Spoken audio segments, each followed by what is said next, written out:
இந்த பிறை சம்பந்தமான சில குழப்பங்கள் வந்து பலர்கிட்டமே இருந்து கொண்டிருக்கிறது. பிறையை தான் அந்த நோன்பு பெருநாள் அறிவித்தாங்கள்ல, அந்த அறிவித்த விஷயத்தில் வந்து பலவிதமான கருத்துக்கள் இருக்குது.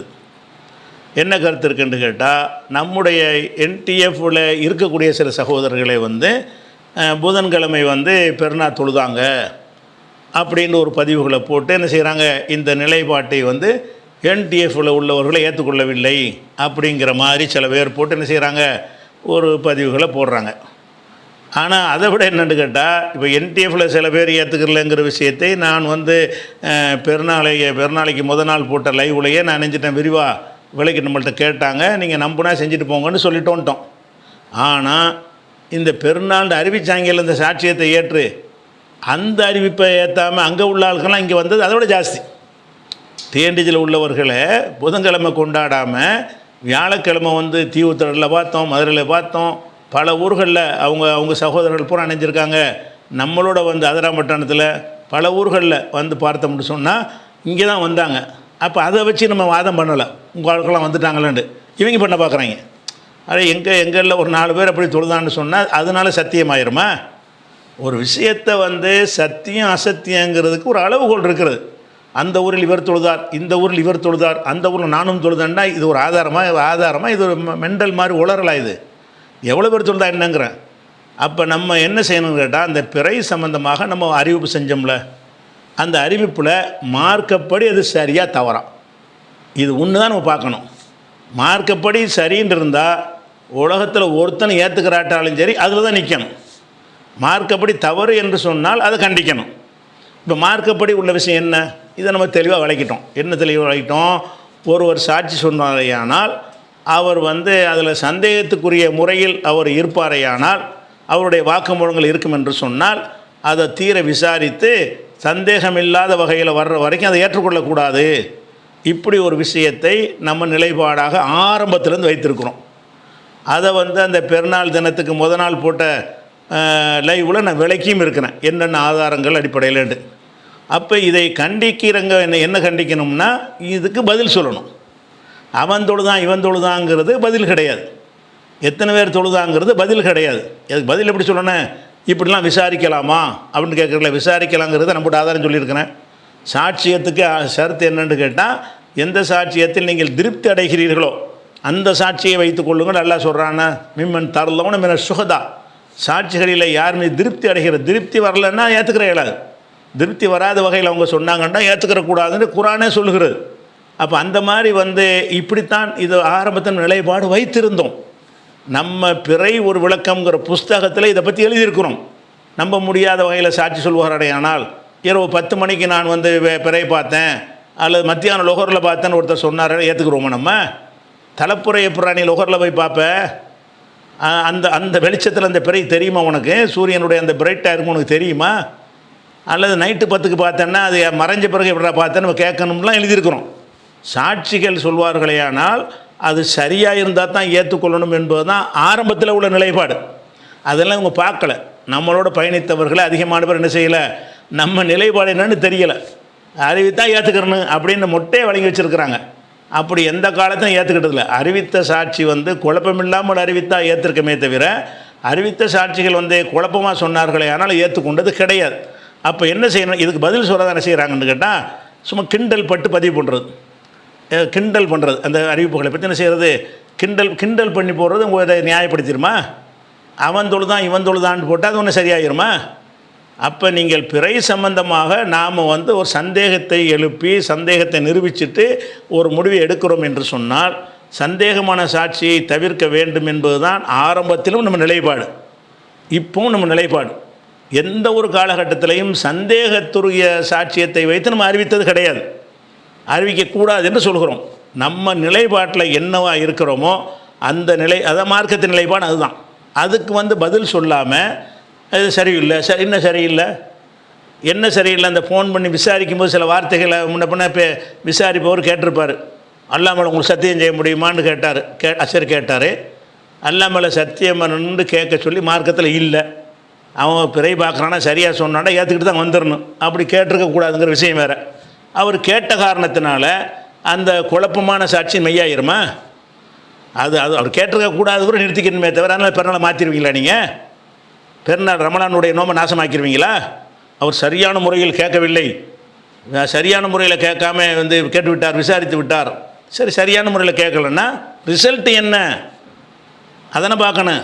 ரிசல்ட்டு சந்தேகத்துக்குரியதாக நிற்கிது என்று சொன்னால் அதை நீங்கள் அதன் அடிப்படையில் சாட்சியத்தை தள்ளணுமா ஏற்றுக்கிறணுமா? தள்ளி இருக்கணும் நீங்கள்.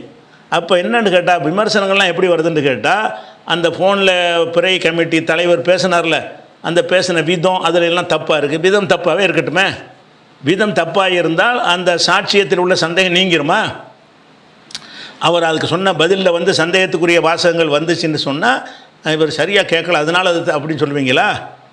இவர் சரியாக கேட்கலன்னா அறிவுரை சொல்லி இனிமேல் அப்படி செய்யாதீங்க அப்படின்னு சொன்னால் அதுதான் உங்களுடைய முறையை தவிர, அதனால் நான் பெருநாளாக கொண்டாடுறேன், சாட்சி தப்பாக இருந்தால் கூட நான் ஏற்றுக்கிறேன்னா அது என்னது நிலை?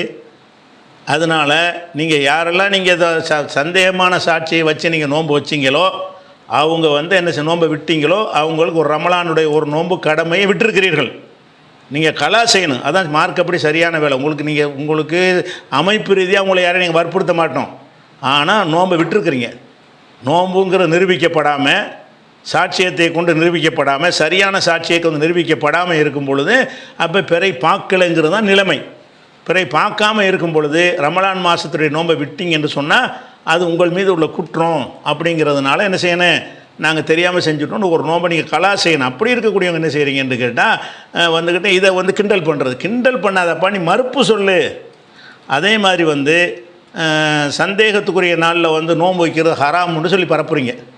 அன்றைக்கி நோன்பு வச்சுருப்பாங்கல்ல, ரமலான் நினச்சி நோன்பு வைக்கிறாம, அது சந்தேகத்துக்குரிய நாளில் நோன்பு வைக்கிற ஹராம்னு சொல்லி சில பேரை விட வச்சுருக்கிறாங்க. அப்போ அதுக்கு நான் அவ்வளோ பதில் சொன்னேன்ல, சந்தேகத்துக்குரிய நாளில் விடணுன்னு சொல்லி சரியான நிலைப்பாடா, அது தப்பான நிலைப்பாடா என்று அவ்வளோ விளக்கத்தை சென்ற புதன்கிழமை லைவில் நான் நினைஞ்சிருக்கேன்னு சொல்லியிருக்கிறேன். இதுக்கு மறுப்பு சொல்லு. எனக்கு சந்தேகத்துக்குரிய நாளில் என்ன செய்யலாம், அது சரியான கருத்து தான். சந்தேகத்துக்குரிய நாள் நோன்பு வைக்கக்கூடாதுங்கிறீங்கள, சந்தேகத்துக்குரிய நாள் நோன்பு வைக்கக்கூடாது எவ்வளோ நடைமுறையில் இல்லாத ஒரு அர்த்தமற்ற ஒரு சொல்லாக இருக்கிறது. அது நபியுடைய கூற்றாகவும் அதில் வரவில்லை என்றெல்லாம் நினைஞ்சிருக்கிறோம், தெளிவாக விளக்கி இருக்கிறோம். அப்படி விளக்கி இருக்கும் பொழுது உங்களுக்கு அதில் மாற்று கருத்து இருந்தால் இந்த வாதத்துக்குள்ளே பதில் சொல்லணும். சந்தேகத்துக்குரிய நாள் பற்றி அவர் சொன்ன கருத்து சரியில்லை, இன்ன கருத்து சொன்னார் பிஜே, அது சரியில்லை, இந்த வாதத்தை சொன்னார் சரியில்லை, அப்படி பதிலை போடுங்கப்பா. அப்போ விசாரிக்கிறது மார்க்கத்தில் இல்லை, அவர் விசாரிச்சிட்டாரு, அப்படி பதிலை போடுங்க. இப்போ மார்க்க ரீதியாக நம்ம செஞ்சது தவறுன்னு நிரூபிக்க இயலாமல் அப்படி பேசிவிட்டார், இப்படி பேசிட்டார், அப்படி விசாரித்தார், இப்படி விசாரித்தார், என்னை மதிக்கலை, உன்னை மதிக்கலை, அப்போ உன்னை மதிக்கலைங்கிறதெல்லாம் மார்க்க நிலைப்பாட்டுக்கு ஆதாரமாயிருமா? நான் ஒரு சரியான ஃபத்வா ஒருத்தருக்கு மார்க்கத்தில் ஒரு ஃபத்வா கேட்குறிய, அவர் என்ன செய்கிறாரு, ஒரு ஃபத்வா கூடும் என்றோ கூடாதுன்னு சொல்கிறாரு. சொல்லும்போது ஆனால் அறிவு இது கூட தெரியாமல் இருக்கிய, என்ன விவரம் இல்லாமல் இருக்கிறியப்பான்னு சொல்லிட்டு அந்த ஃபத்வாவை சொல்கிறாரு. அதனால் அந்த ஃபத்வா தப்பாக போயிடுமா? ஃபத்வா ஆதாரத்துடன் தான் ஃபத்வா சரிதான். அவர் சொன்ன விதம் சரியில்லைன்னா சரியாக சொல்லியிருக்கலாமே, அதான் இப்படி சொல்கிறேன்னு கேட்கலாம். அப்போ அந்த சொல்கிற விதங்கள் சரியில்லைன்ற ஒரு காரணத்தை வச்சுக்கிட்டு மார்க்கத்தை மாற்றுறாங்கன்னா இது எங்கே போய் முட்டுறது? அதனால் வருத்தப்படுறேன். அதெல்லாம் ஒன்றுமே கிடையாது. அது புதன்கிழமை நாங்கள் தொழுதோம், நான் அவர் தொழுதார், இவர் தொழுதார், எவர் தொழுதுட்டுமா அதை விட ஜாஸ்தி எங்கிட்ட தொழுதுருக்குறாங்க, நாங்கள் சொல்ல மாட்டோம். ஆனால் நீ தொழுது தப்புங்கிற, தப்பாக செஞ்சதுன்னு கேட்டால் ஏன் புகை பிடிக்கிறீங்கன்னு கேட்டால் அந்த அவர் புகைப்பிடித்தார், இவர் புகைப்பிடித்தார், அது ஆதாரம். அப்போ புகை பிடிக்கலாம்னா கூடாது, அவ்வளோதான் விஷயம். அப்படின்னு நான் சொல்லும்போது உங்கள் இயக்கத்தில் 4 பேர் புகைப்பிடிச்சான், 4 பேர் பிடிச்சான்னா புகைப்பிடிக்கிறது ஹலால் ஆயிருமா? அப்போ மார்க் அடிப்படையில் பார்க்குறத விட்டுட்டு என்ன செய்கிறாங்க, எல்லாமே இந்த கிண்டல் பதிவு தான். இவனெல்லாம் அரைமண்டல்னு சொல்லி ஒதுக்கிறாங்க, அது பதிலே சொல்லாது. இந்த மாதிரி பேசுகிறாங்கன்னு சொன்னால் இவங்க மார்க்கத்தில் இல்லை, அரைமண்டலாக நிற்கிறாங்கன்னு என்ன செய்யணும், யாராக இருந்தாலும் அலட்சியப்படுத்திடுங்க. அது ஒரு விஷயமாச்சு. அதே மாதிரி இன்னொரு விஷயம் என்னன்னு கேட்டால், சில பேர் இப்படிலாம் தாங்கள் சொன்னோம், இதுக்கு பிறகு எப்படி இந்த ஜமாத்தில் பயணிப்பது அப்படின்லாம் நினைக்கிறார்கள்னு சில பேர் கொண்டாந்து வர்றாங்க. பயணிக்காட்டி போயிட்டுருங்க, என்ன அரசியல் கட்சியை நடத்துகிறோம்? இந்த ஜமாத் இயக்கம் என்பது மார்க்கத்துக்கான இயக்கம். குர்ஆன் ஹதீஸ் படி இது உள்ளதை நாங்கள் சொல்லியிருக்கிறோம். குர்ஆன் ஹதீஸ் படி அது இல்லைன்னு சொன்னால் ஆதாரத்தை நிறுவுங்க, மாற்றிடுவோம். அப்படி இல்லைன்னு சொன்னால் நீங்கள் விரும்பினதான் நாங்கள் சொல்லணும்னு நினச்சிங்கன்னு சொன்னால் அது ஒரு காலத்துக்கு நடக்காது. அதனால் எவ்வளோ பேர் வந்தாலும் எவ்வளோ பேர் போனால் அதை பற்றி நம்ம கவலையே கிடையாது. நாங்கள் சொன்னது மார்க்கப்படி சரியாக தவறாம், அதில் மட்டும்தான் நம்ம என்ன செய்யணும், நிற்கணும். அதையும் தகவலுக்கு சொல்லிக்கிறோம். அதே மாதிரி இன்னும் அதாவது இன்னும் சில பேர் என்ன செய்கிறாங்கன்னா, அந்த புதன்கிழமை பெருநாள்னு நம்பி தொழுதுட்டு அன்னைக்கு ராத்திரியே உணர்ந்துட்டு மறுநாள் வந்து தொழுகையில் கலந்துக்கிட்டாங்க நிறைய பேர். அப்படி கலந்து கொள்ளலாமான்னு கேட்கவும் செஞ்சாங்க என்கிட்ட.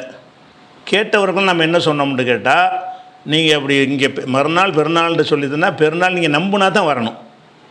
நம்பாத ஒன்று வந்து பெருநாள் அல்லன்னு நீங்கள் நம்புறீங்க, அது வந்து வந்தீங்கன்னா நடிப்பாக போயிடும். வணக்கத்தில் நடிக்கக்கூடாது. வணக்கம் வந்து முழு நம்பிக்கை உள்ளதாக இருக்கணும். நீங்கள் புதன்கிழமை தான் பெருநாள்னு சொல்லி தொழுதுபிட்டீங்க, வியாழக்கிழமை இதுலேயும் கலந்துக்குறோமேன்னு வந்தீங்கன்னா அப்போ நல்லா ஏமாத்துறீங்களா? இது பெருநாள் இல்லை உங்கள் கருத்து பிரகாரம். உங்கள் கருத்து பிரகாரம் வியாழன் பெருநாள் இல்லை, இதுக்கு நீங்கள் வரக்கூடாது. வருவதாக இருந்தால் நீங்கள் புதன்கிழமை நம்ம பெருநாள் நினச்சி தப்பு என்று அதுக்கு தௌபா செஞ்சுவிட்டு ஒரு நோன்பை கலா செய்வதாக முடிவு செய்துவிட்டு அப்படி இருந்தால் நீங்கள் வரலாம். அப்படி இல்லைன்னா நீங்கள் என்ன செய்யக்கூடாது, புதன்கிழமை தான் பெருநாள் நினைத்து கொண்டு வியாழக்கிழமை தான் பெருநாள்னு சொன்னீங்கன்னா அதுக்கு பேர் இஸ்லாம் கிடையாது. ஓ சரி தவறு அப்படி தான், இதுவும் சரி அதுவும் சரி, இதுக்கு பேர் இஸ்லாம் கிடையாது. அது ஞாபகத்தில் வச்சுக்கிறணும். அடுத்து என்னென்னு கேட்டால், இது வரைச்சா அது வந்து இன்னொரு என்னென்னு கேட்டால், சாட்சியத்தில் வந்து ஒருத்தர் கேள்வி இலங்கையிலேருந்து ரூஹுல் ரஸ்மி அவர் கேட்குறாரு. அவர் கேட்பதற்கு தகுதியான ஆள் ஏன்னு கேட்டால், அந்த முதல் 7:30 மணி லைவ் போட்டோம்ல, அதில் வந்து அவரை வச்சு தான் அந்த லைவ் போட்டோம். அதில் என்ன கேட்குறாருன்னு கேட்டால், சாட்சியத்தில் சந்தேகம் ஏற்பட்டால் அதை ஏற்க வேண்டியதில்லை என்பதற்கு உரிய ஆதாரங்களுடன் விளக்கினீர்கள். ஆனாலும் 2018 தாத்தா ஜாவினர் முரண்பட்ட சாட்சி என கூறி குளச்சல் பிறையை மறுத்த போது அதை நீங்கள் விமர்சனம் செய்தீர்கள். இப்படி ஒரு வாதத்தை எழுப்புகிறார்கள். இந்த முரண்பட்ட நிலைக்கு உங்கள் பதில் என்ன அப்படின்னு கேட்குறாங்க. அதாவது இந்த 2018 குளச்சலில் பிறை பார்த்ததாக சொல்கிறாங்க. அந்த பிறை பார்த்த தகவல் வந்தவுடனே அது முரண்பட்டிருக்கிறது என்று சொல்லி டிஎன்டிஜி நிராகரிச்சிட்டாங்க. அப்போ முரண்பட்டால் நிராகரிக்க தானே வேணும், அதுதான் உங்கள் கொள்கையாக இருந்தால் டிஎன்டிஜிக்கு விமர்சனம் பண்ணீங்க. 2018 அவன் செஞ்ச வேலையை தான் நீங்கள் செய்கிறீங்க. 2018 என்ன செஞ்சான், அவன் வந்து குளச்சல் பிறை முரண்பாடாக இருக்குதுன்னு சொல்லிவிட்டு அதை ஏற்றுக்கிற மாட்டான்ட்டான். நீங்களும் இப்போ நினைஞ்சிருக்கிறீங்க முரண்பாடாக இருக்குதுன்னு சொல்லிவிட்டு ஏற்றுக்கிற மாட்டேங்கிறீங்க. ரெண்டும் ஒன்று தானேன்ற மாதிரி பேசுகிறாங்க. அப்போ இதில் ஏன் பேசுகிறாங்கன்னு கேட்டால், அந்த 2018 உள்ள விஷயம் அவர்களுக்கு மறந்து விட்டதால் ஒழுங்காக கவனிக்கலையான்னு தெரியவில்லை. 2018 குளச்சல் பிறையை வந்து அவங்க மறுத்தாங்கல்ல, மறுக்கும்போது என்ன செஞ்சாங்கன்றா, குளச்சலில் ஒரு பிறை பார்த்த தகவல் வந்துச்சு, அது அவங்ககிட்ட விசாரித்த வகையில் முரண்பாடாக இருந்துச்சு இப்படின்னு அவங்க விளக்கம் கொடுத்தாங்க. அந்த வீடியோ உங்களுக்கு போட்டு காட்டுறேன். அப்போ நம்ம கேட்டோம், ஏன்ப்பா முரண்பாடாக இருந்துச்சுன்னு முட்டையை சொன்னால் என்னப்பா, நீ என்ன கேட்டோம் என்ன சொன்னான்? இப்போ நாங்கள் முரண்பாடை விளக்கணும்ல. என்ன வச்சான், 6:52 பார்த்தோம், 7:15 பார்த்தோம்னா அது முரண்பாடு. அப்போ 2 பேர் பார்த்தாங்க பல பேர் பார்த்தாங்கன்னா முரண்பாடு. முரண்பாடாக இருந்தால் ஏற்றுக்கொள்ளக்கூடாதுங்கிற நிலைப்பாட்டை நம்ம எதிர்க்கிழப்போம். டிஎன்டிஜக்காரங்க குளச்சல் பிறை வந்து முரண்பாடாக இருந்தது அப்படின்னாங்க. முரண்பாடாக இருந்ததுன்னு சொன்னால் முரண்பாடாயிருமா? எப்படி முரண்பாடாக இருந்துச்சு? முரண்பாடாக இருந்துச்சுன்னு சொன்னால் முதல்ல கட்டம் அப்படி சொன்னார், 2வது கட்டம் இப்படி சொன்னார். இப்படி முரண்பாடை வந்து நீங்கள் என்ன செய்யணும், நிறுவனா தான் முரண்பாடு நீங்கள் பேச முடியும். அப்போ முரண்பாடாக இருந்ததுன்னு சொல்லி ஒரு ஆதாரமும் காட்டாமல் நாங்கள் விசாரித்தோம், முரண்பாடாக சொன்னார்கள்னு சொல்கிறாங்க. அப்போ வந்து இது பொய், நீ முரண்பாடாகலாம் சொல்லலை, அவங்க முரண்பாடாக சொன்னார்கள் நிரூபிக்கலை அப்படின்னு கேட்டமே தவிர என்ன கேட்கல, முரண்பாடாக இருந்தால் ஏற்றுக்கணும்னு கேட்கல. இப்போ அதுக்கு உதாரணமாக வந்து அப்போவே நம்ம அதாவது 7:30 மணி முதல் லைவ் போட்டோமே, அப்போவே இதை பற்றி நான் கேள்வி கேட்டிருக்கிறோம். ஏன்ப்பா முரண்பாடாக இருக்குதுன்னு சொல்கிறியாப்பா, எப்படிப்பா முரண்பாடாக இருக்குது, எந்த வகையில் முரண்பாடு நீ தள்ளுபடி பண்ணேன்னு கேட்டோம். அப்போ அதில் வந்து இவங்க என்ன செய்கிறாங்கன்னா, அதை மட்டும் நீங்கள் மறுத்தீங்க. ஆமாம் அதை மறுத்தோம். ஏன் மறுத்தோம்?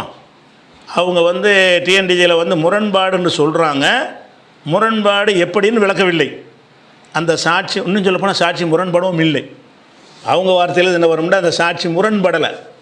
என்ன செய்கிறாங்க, ஃபோன் பண்ணி கேட்டாங்களாம். அது வேலை அவங்க வார்த்தையில் வரும். இப்போ பார்ப்பீங்க, இருந்தாலும் முன்னாடி சொல்லிக்கிறேன். ஃபோன் பண்ணி கேட்டாங்களாம், எத்தனை பேர்ப்பா பார்த்தியா? 2 பேர் பார்த்தோம். அப்போ அவன் எங்கப்பா, அவன் போயிட்டான்டா. எப்படி 2 பேர்னா 2 பேர் வரணும்ல, அவன் போயிட்டான்ல. இது என்ன போனால் இவன் சாட்சியை கேளு, இவன் பார்த்தான்னு உறுதி பண்ணுறானா. அவர் கடையில் வேலை செய்கிறவன், அவன் முதலாளிகிட்ட போய் கொடுத்துட்டானா போனேன். முதலாளிகிட்ட கேட்டாங்களாம், என்னங்க இந்த பார்த்தங்கிறானா உண்மையான தகவல் எல்லாண்டு முதலாளிகிட்ட விசாரிச்சாகலாம். முதலாளி சொன்னார், ஆமாங்க உண்மையாக தான் தெரியுது அப்படின்னு சொன்னாராம். அதனால ஏற்றுக்கலாங்கிறான். இது ஏற்றுக்கிறதுக்குள்ள பாயிண்ட் எவ்வளோப்பா இருக்குது இது? அப்போ ஏற்றுக்குள்ள வகையில் அந்த குலைச்சல் பிறை வந்திருக்கும் பொழுது மறுக்கணும் என்றே மறுத்தார்கள். அந்த விஷயத்தை தான் நம்ம கேள்வி எழுப்பணுமே தவிர, முரண்பாடாக இருந்த காரணத்தினால் நிராகரித்து இருந்தால் நம்மளையும் எதிர்ப்போம். முரண்பாடு இல்லாமல் இருந்த ஒன்றை முரண்பாடு என்று சொன்னதுக்கு தான் நம்ம எதிர்த்தோம். அந்த வீடியோ கொஞ்சம் பாருங்கள். ஆய்வுக்குழுல உள்ளவர் இருக்காங்களா, பெரிய ஆய்வுக்குழு, அது தலைவரே என்ன செய்கிறார், எம்எஸ்ஏ வந்து என்ன செய்கிறாரு, அந்த குளைச்சலுக்கு ஃபோன் போடுறாரு. ஃபோன் போட்டு அந்த பையன்கிட்ட ஃபோன் பண்ணி கேட்குறாரு, என்னப்பா பெரிய பார்த்தியா? ஆமாம் நான் பார்த்தேன். யாரெல்லாம் பார்த்தீங்க? நானும் ஒரு பையனும் பார்த்தோம். அந்த பையன் எங்கே? அவன் எங்கேயோ போயிட்டான். புரியுதா? எங்கேயோ போயிட்டான். எங்கேயோ போயிட்டான்னா இப்போ எப்படிப்பா நீங்கள் 2 பேரும் பெரிய பார்த்ததால சாட்சி கரெக்டாக இருக்கணும்ல. எந்த பக்கம் பார்த்தீங்க? ஏன்னா ஏதாவது கொக்கை பார்த்துக்கிட்டு பெரியன்னு சொல்லிடக்கூடாதுல்ல. கொக்கு கூட மாலை நேரத்தில் தான் பறக்கும். அப்போ கேட்ட உடனே அந்த பையன் என்ன செஞ்சுட்டானா, இன்னொரு பையன் போனவன் ஆளை காணும், எங்கள் ஓனர் இருக்காரு, ஓனர்கிட்ட கொடுங்கன்னு ஓனர்கிட்ட கொடுத்தாச்சு. ஓனர்கிட்ட கொடுத்த உடனே ஓனர் போட்டு எம்எஸ் பேசுகிறாரு, என்னங்க உங்கள் பையன் பெரிய பார்த்ததா சொல்கிறானே, அது உண்மைதானா அப்படின்னு. ஒன்று அவர் சொல்கிறாரு, உண்மை மாதிரி தான் இருக்குது, ஏன் பாய் அதெல்லாம் போட்டுக்கிட்டு கேரளாவில் பெற பார்த்துட்டாங்க, நாளைக்கு நீங்கள் வெள்ளிக்கிழமை கொண்டாட வேண்டியதானங்கிறாரு. அவர் ஜாக்கில் உள்ள சவர். உடனே நம்ம என்ன செய்கிறோன்னா, இது வந்து செய்தி வந்து என்னது சரியான மத்தன் சரியில்லை அப்படின்னு சொல்லிட்டு, செய்தி வந்து தகவல் சரியில்லைன்னு சொல்லி முடிவு பண்ணிட்டு, ஏன்னா 2 பேரும் இல்லை, ஒன்று 2 பேரும் உறுதியான தகவலை சொல்ல, 2வது 3வது ஓனர் என்ன சொல்கிறாருன்னா, இந்த பையன் சொல்கிறத விட நீங்கள் என்ன செய்யுங்க, கேரளாவில் பார்த்து எடுத்துக்கிட வேண்டியதானங்கிறாரு. அவர் நமக்கு ஆலோசனை சொல்கிறாரு. அப்போ இது வந்து இந்த செய்தியை மக்கள்கிட்ட போய் கொண்டு போனால் மக்கள் நினைச்சுவாங்க காரியை துப்பி போடுவார்கள். அதனால அது வேணான்னு சொல்லிட்டு முடிவு பண்ணி நாங்கள் பெரிய அறிவிப்பு 9:15 போட்டு விட்டாச்சு. எந்த பக்கம் பார்த்தாலும் விசாரிச்சாராம், பெற பார்த்தவன்ட்ட அவன் என்ன பதில் சொன்னு சொல்ல மாட்டேங்கிறாரு. எந்த பக்கம் பார்த்தாலும் விசாரித்தாரு. அதுக்கப்புறம் யாராவது பார்த்தீங்கன்னு கேட்டாரு. ஒரு கேள்வியை போட்டா பதிலையும் சேர்த்து சொல்லணும். எந்த பக்கம் அடுத்து இன்னொரு ஆள் பார்த்தா அவன் என்னன்னு கேட்டோம். இன்னொரு ஆள் அவன் என்ன கண்டுபிடிக்க வேண்டியதை போய் அவர் வெளியே போயிட்டாருன்றான். அதுக்கப்புறம் ஓனர்கிட்ட, இந்த பையனுடைய ஓனர்கிட்ட கொடுத்தாங்களாம். ஓனர்கிட்ட கேட்கிற ஓனரை பார்த்தாரு. பெற பார்த்த ஒருத்தன்ட்ட பேசுறதா இருந்தா பெற பார்க்கிறவன்ட்ட தான் எல்லா கேள்வியும் கேட்கணும். உடனே இந்த ஓனர் கூட்டு ஓனர்கிட்ட பேசுறாங்க. அவர்கிட்ட கேட்ட என்ன பையன் சொல்றானே, அவன் உண்மைதான் அவரு உண்மைதான் சொல்லிட்டு இருந்தாலும் நீங்க கேரளாவில் அறிவிச்சுட்டாங்க அதையே எடுத்துக்கிறீங்களா அப்படின்றார் அவரு.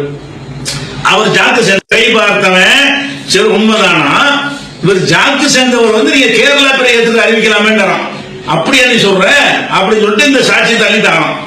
இது தள்ளுபடி காரணமா? அவன் தான் பார்த்துக்கிறாங்க, உண்மை அவர் உறுதிப்படுத்துறாங்க, அவர் விசாரிச்சுட்டார்ல. அந்த பையன்கிட்ட பார்த்தவன்ட்ட என்னென்ன கேள்வி கேட்டு உறுதிப்படுத்துறீங்க? அவன் என்ன ரிப்ளை சொன்னான், அந்த ரிப்ளை எப்படி தப்பா இருந்துச்சு? ஒரு வாரம் இல்ல பார்த்துக்கிறான். ஒரு விளக்கம் சொல்றாரு, கொக்கை கூட பார்த்துட்டு பிறகு நினைத்திருப்பான். அதனால நீங்க எந்த பக்கம்னு கேட்டோம். சரி கேட்டீங்க, வகையில உங்களுக்கு கொக்கு பார்த்தாங்க வந்துச்சான்னு, கொக்கை பார்த்து செஞ்சிருப்பான் என்ற எந்த பிறகு சொல்லிட்டு போயிடலாமே இப்படிங்கிறது. அதனால கேரளா பிறகு ஏத்துக்க மாட்டேன்ட்டாங்களாம். அதுக்கப்புறம் அவர் சொல்றாரு, யாரு நாசர் சொல்றாரு, அந்த பையன் கேட்டோம், முன்னுக்கு பின்னு மரணா பேசினாரு. முதல்ல குளைச்சல்ல இருந்து பிறையை பார்த்ததா ஒரு தகவல் வருது. எம்எஸ் சுலைமான் தான் பொறுப்பாளர். எம்எஸ் விசாரிக்கிறாரு, நாகர்கோவில் சகோதர தொடர்பு கொண்டு விசாரிச்சு எம்எஸ் சொல்றாரு, பொறுப்பாளர் சொல்றாரு, அந்த பிறை தகவல் சரியில்லை, அவங்க வந்து முன்னுக்கு பின் முரணா சொல்றாங்க அப்படின்னு பொறுப்பாளர் சொல்றாரு. அப்ப மார்க்க அடிப்படையில பிறை தகவலை பொறுத்த வரைக்கும் அது உறுதியான சாட்சியாக என்ன செய்ய வேண்டும், இருக்க வேண்டும். அப்ப எம்எஸ் உடைய கூற்று, விசாரித்த எம்எஸ் உடைய கூற்றுப்படி அவங்க வந்து சரியாக சாட்சி சொல்ல மாட்டேங்கிறாங்க, முன்னுக்கு பின் முரணா சொல்றாங்கன்னு சொன்ன உடனே அந்த குளைச்சல் பிறை விஷயத்தை நாங்க விட்டுறோம் எம்எஸ் உடைய கூற்றுப்படி. அப்படி எம்எஸ் சொன்னாங்க, என்ன என்னப்பா முன்னுக்கு பின் முரணு, நீ என்ன கேட்ட அவன் என்ன சொன்னா சொல்லு, அப்பதான் முரண் பார்க்க முடியும். பிறை விசாரிச்சாங்க, முன்னுக்கு பின் முரணா பேசினாரு, அதனால ரிஜெக்ட் பண்ணிட்டோம். அது போக பிறை பார்த்ததா இவங்க சொல்ற ஆளை விட யார் பார்க்கல, இந்த கோயத்தில் ஜமாத்து கேட்டீங்கன்னு கேட்கறதா இல்லையா? அவங்க 2 பேரும் பிறை பார்த்தா சொன்னாங்கல்ல, அவங்களும் கேட்கணும், அவங்க டிக்ளேர் பண்ணிருக்காங்கல்ல, அவங்களும் கேட்கணும், அவ்வளவு மாசமே கேட்கணும். இப்படியாக என்ன செய்யறாரு, வந்து சொல்ற காட்சியை பார்க்கிறோம். அதுக்கப்புறம் என்னன்னு கேட்டா, இதுல விளக்கம் சொல்றாங்க, ஏன் பார்த்து அறிவிச்சீங்கன்னு கேட்டா, புதுசா புதிய நீங்க போட்ட வீடியோல விளக்கம் வந்து பயங்கரமான விளக்கம் என்னன்னா, காலேஜ் பசங்க எல்லாம் தூங்கிடுவாங்கல்ல, பிறையை அறிவிச்சோம்னு சொன்னா ராத்திரி படுத்தாங்கன்னா சும்மா தான் எழுதிருப்பாங்க. அவங்க எப்படி தவறு இப்படி சேரணும், காலேஜ் பசங்க அதுதான் முடிவு எடுக்கணும்.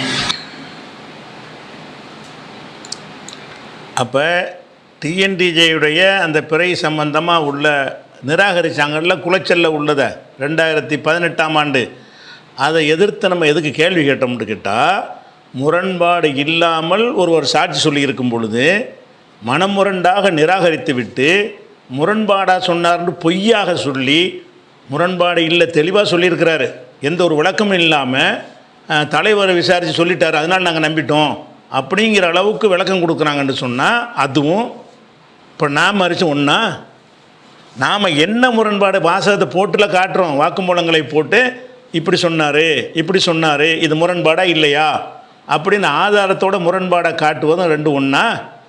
அப்போ நாங்கள் முரண்பாடை விலக்கிவிட்டு சந்தேகமான சாட்சின்னு சொல்கிறோம். அவங்க முரண்பாடு இல்லாத ஒன்றை முரண்பாடுன்னு பொய்யாக சொல்லி அன்றைக்கி எப்படியாவது பெருநாளை தள்ளிடணும், சுன்ன ஜமாத்து அறிவிச்சிட்டாங்க அப்படிங்கிறதுக்காக வேண்டி என்ன செய்கிறாங்க, அவங்க நடந்தாங்கன்னா அது ரெண்டு ஒன்றா? இது விளங்காமல் என்ன செய்கிறாங்க, இதை ஒரு கேள்வியாக கேட்குறாங்க. இந்த வீடியோவில் உங்களுக்கு எல்லாத்துக்கும் பதில் இருக்குது. டிஎன்டிஜே மட்டும் ஏன் விமர்சிச்சிய, நீங்கள் மட்டும் செய்கிறீண்டா, நாங்கள் செஞ்சது அவன் செஞ்ச ஒன்றா? நாங்கள் செஞ்சது அந்த முரண்பாடை விலைக்கு ஏற்றுக்கிற முடியலைங்கிறோம். நீங்கள் செஞ்சது, டிஎன்டிஜே செஞ்சது என்ன, முரண்பாடை இல்லை கரெக்டாக அந்த பையன் சொல்லியிருக்கிறான், முதலாளி வர உறுதிப்படுத்துகிறார், நல்லா உண்மை பேசுகிற பையன்தான் அப்படின்னு சொல்லிட்டு. அப்படி வரும்போது நீங்கள் என்ன செஞ்சுருக்கணும், ஏற்றிருக்கணும். இதெல்லாம் அந்த 7:30 மணி நேரத்து லைவ்லேயே நான் கேட்ட கேள்விகள், முதல்ல அந்த லைவ்லேயே. அப்படி இருக்கும் பொழுது அப்போ அதில் கேட்குறாரு, எந்த திசையில் பார்த்தான்னு கேட்கணுங்கிறாரு. அப்போ அதுலேருந்து என்ன வழங்குது, சந்தேகத்துக்குரிய ஏற்றுக்கக்கூடாதுன்னு தானே உங்கள் கருத்துமாக இருந்திருக்குது. அப்போ அதனால கேட்குறோம், ஏழைகளுக்கு எப்படி பெற தெரியும்னு கேட்குறோம். அப்போ எல்லாரும் ஏற்றுக்கொண்ட ஒரு நிலையத்தான் நம்ம சொல்கிறோமே தவிர மாற்றி ஒன்றும் சொல்லலை. அடுத்து என்னென்னு கேட்டால், இது வரைக்கும் அந்த பிறையாச்சா. அதுக்கப்புறம் அந்த பிறை பார்த்தவர் ஒரு வீடியோ போட்டார் இல்லையா, என்ன வீடியோ போட்டார், என்னை பொய்யனாக்கி விட்டார்கள், நான் அல்லாஹ்விடத்தில் முறையிடுவேன் அப்படின்னு சொல்லி அவருடைய சாட்சியத்தை ஏற்றுக்கிறாத ஆட்க மேலே அல்லாஹ்ட்ட வழக்கு தொடுப்பேங்கிற மாதிரி அவர் பேசினதாக ஒரு கேள்வி என்கிட்ட கேட்பாங்க. நான் அந்த கேள்விக்கு ஒரு பதிலை சொன்னதை ரெக்கார்டு பண்ணி அதை என்னுடைய அனுமதியோடு அதை போட்டு பரப்புனாங்க. அப்போ அதில் நான் ஒரு சம்பவம் என்ன சொல்கிறேன்னு கேட்டால், ரசூலுல்லாஹ்ட்ட ஒரு வழக்கு வருது, வழக்கு வரும்போது யார் ஆதாரத்தை தெளிவாக சொல்கிறாங்களோ அந்த அடிப்படை நான் தீர்ப்பளிச்சிருவேன். அவருக்கு ஆதாரத்தை தெளிவாக சொல்லாத ஆள் உண்மையாளராக இருந்தால் கூட அவருக்கு பாதகமாக தான் நான் அழிச்சிருவேன். ஏன்னுட்ட வெளிப்படையான மட்டும் தான் பார்க்கணும்னு ரசூலுல்லாஹ் சொல்லிட்டாங்க. அந்த அடிப்படையில் நாங்கள் வெளிப்படையானதான் பார்ப்போம் அப்படிங்கிறத சொன்னோம்.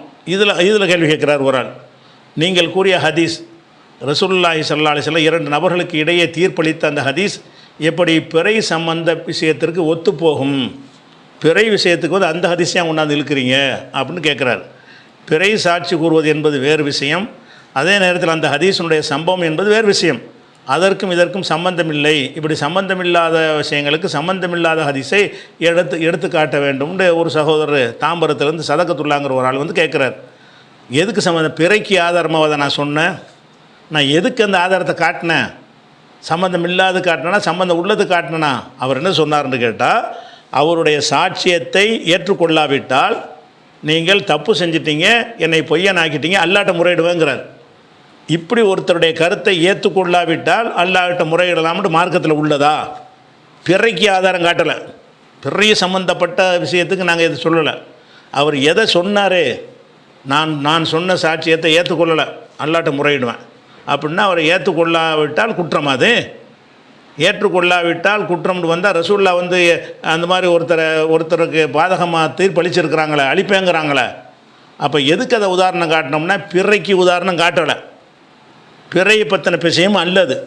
எதுக்குள்ள விஷயம், நான் சொன்ன சாட்சியத்தை நீங்கள் நிராகரித்து என்னை பொய்யனாக்கிட்டீங்க, என்னை பொய்யனாக்கினவர்களுக்கு எதிராக அல்லாஹ்ட்ட நான் முறையிடுவேன் அவர் சொன்னார். பிறை பார்த்தவர், நீ முறையிட முடியாதுப்பா, ஏன்னு கேட்டால் வெளிப்படையானதை நாங்கள் பார்ப்போம்.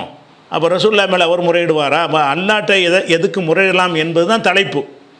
அந்த தலைப்புக்கு அந்த ஹதீஸ் மிக பொருத்தமானது.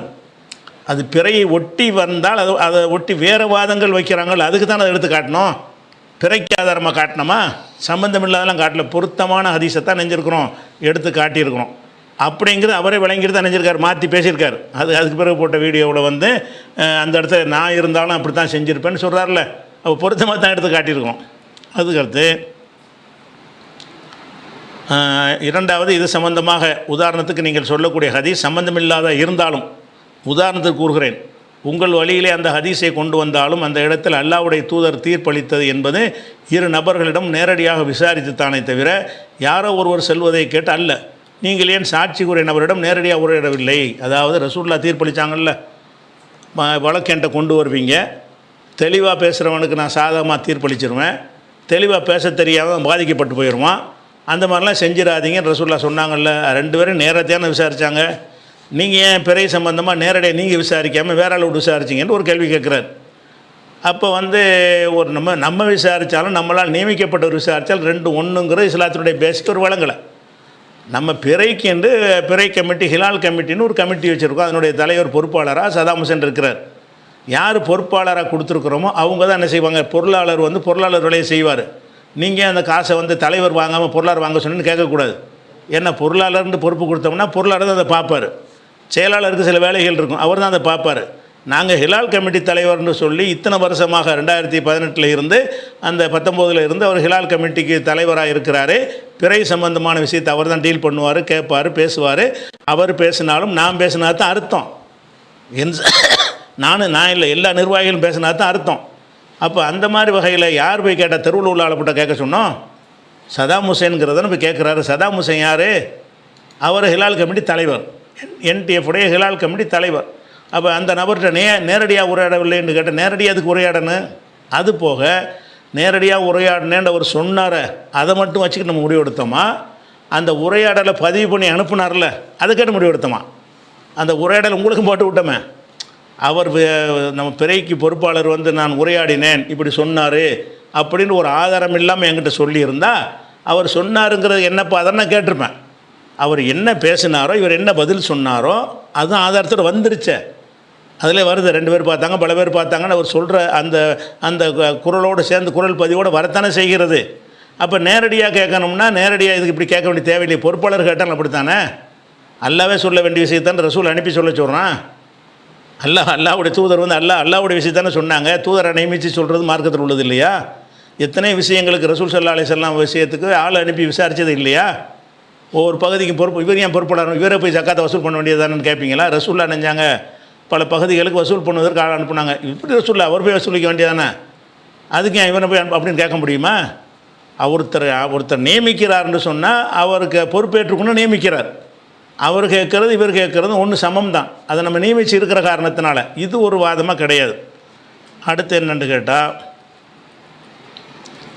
பல லட்சம் முஸ்லீம்கள் உங்களை பின்பற்றி வரும் நிலையில் சாட்சி கூறிய அந்த சகோதரிட்ட கடைசி வீடியோ பதிவு நான் சரியாகத்தான் சாட்சி கூறினேன், எந்த ஒரு விஷயத்தில் முரண்படவில்லை என்று கூறியிருந்தார்.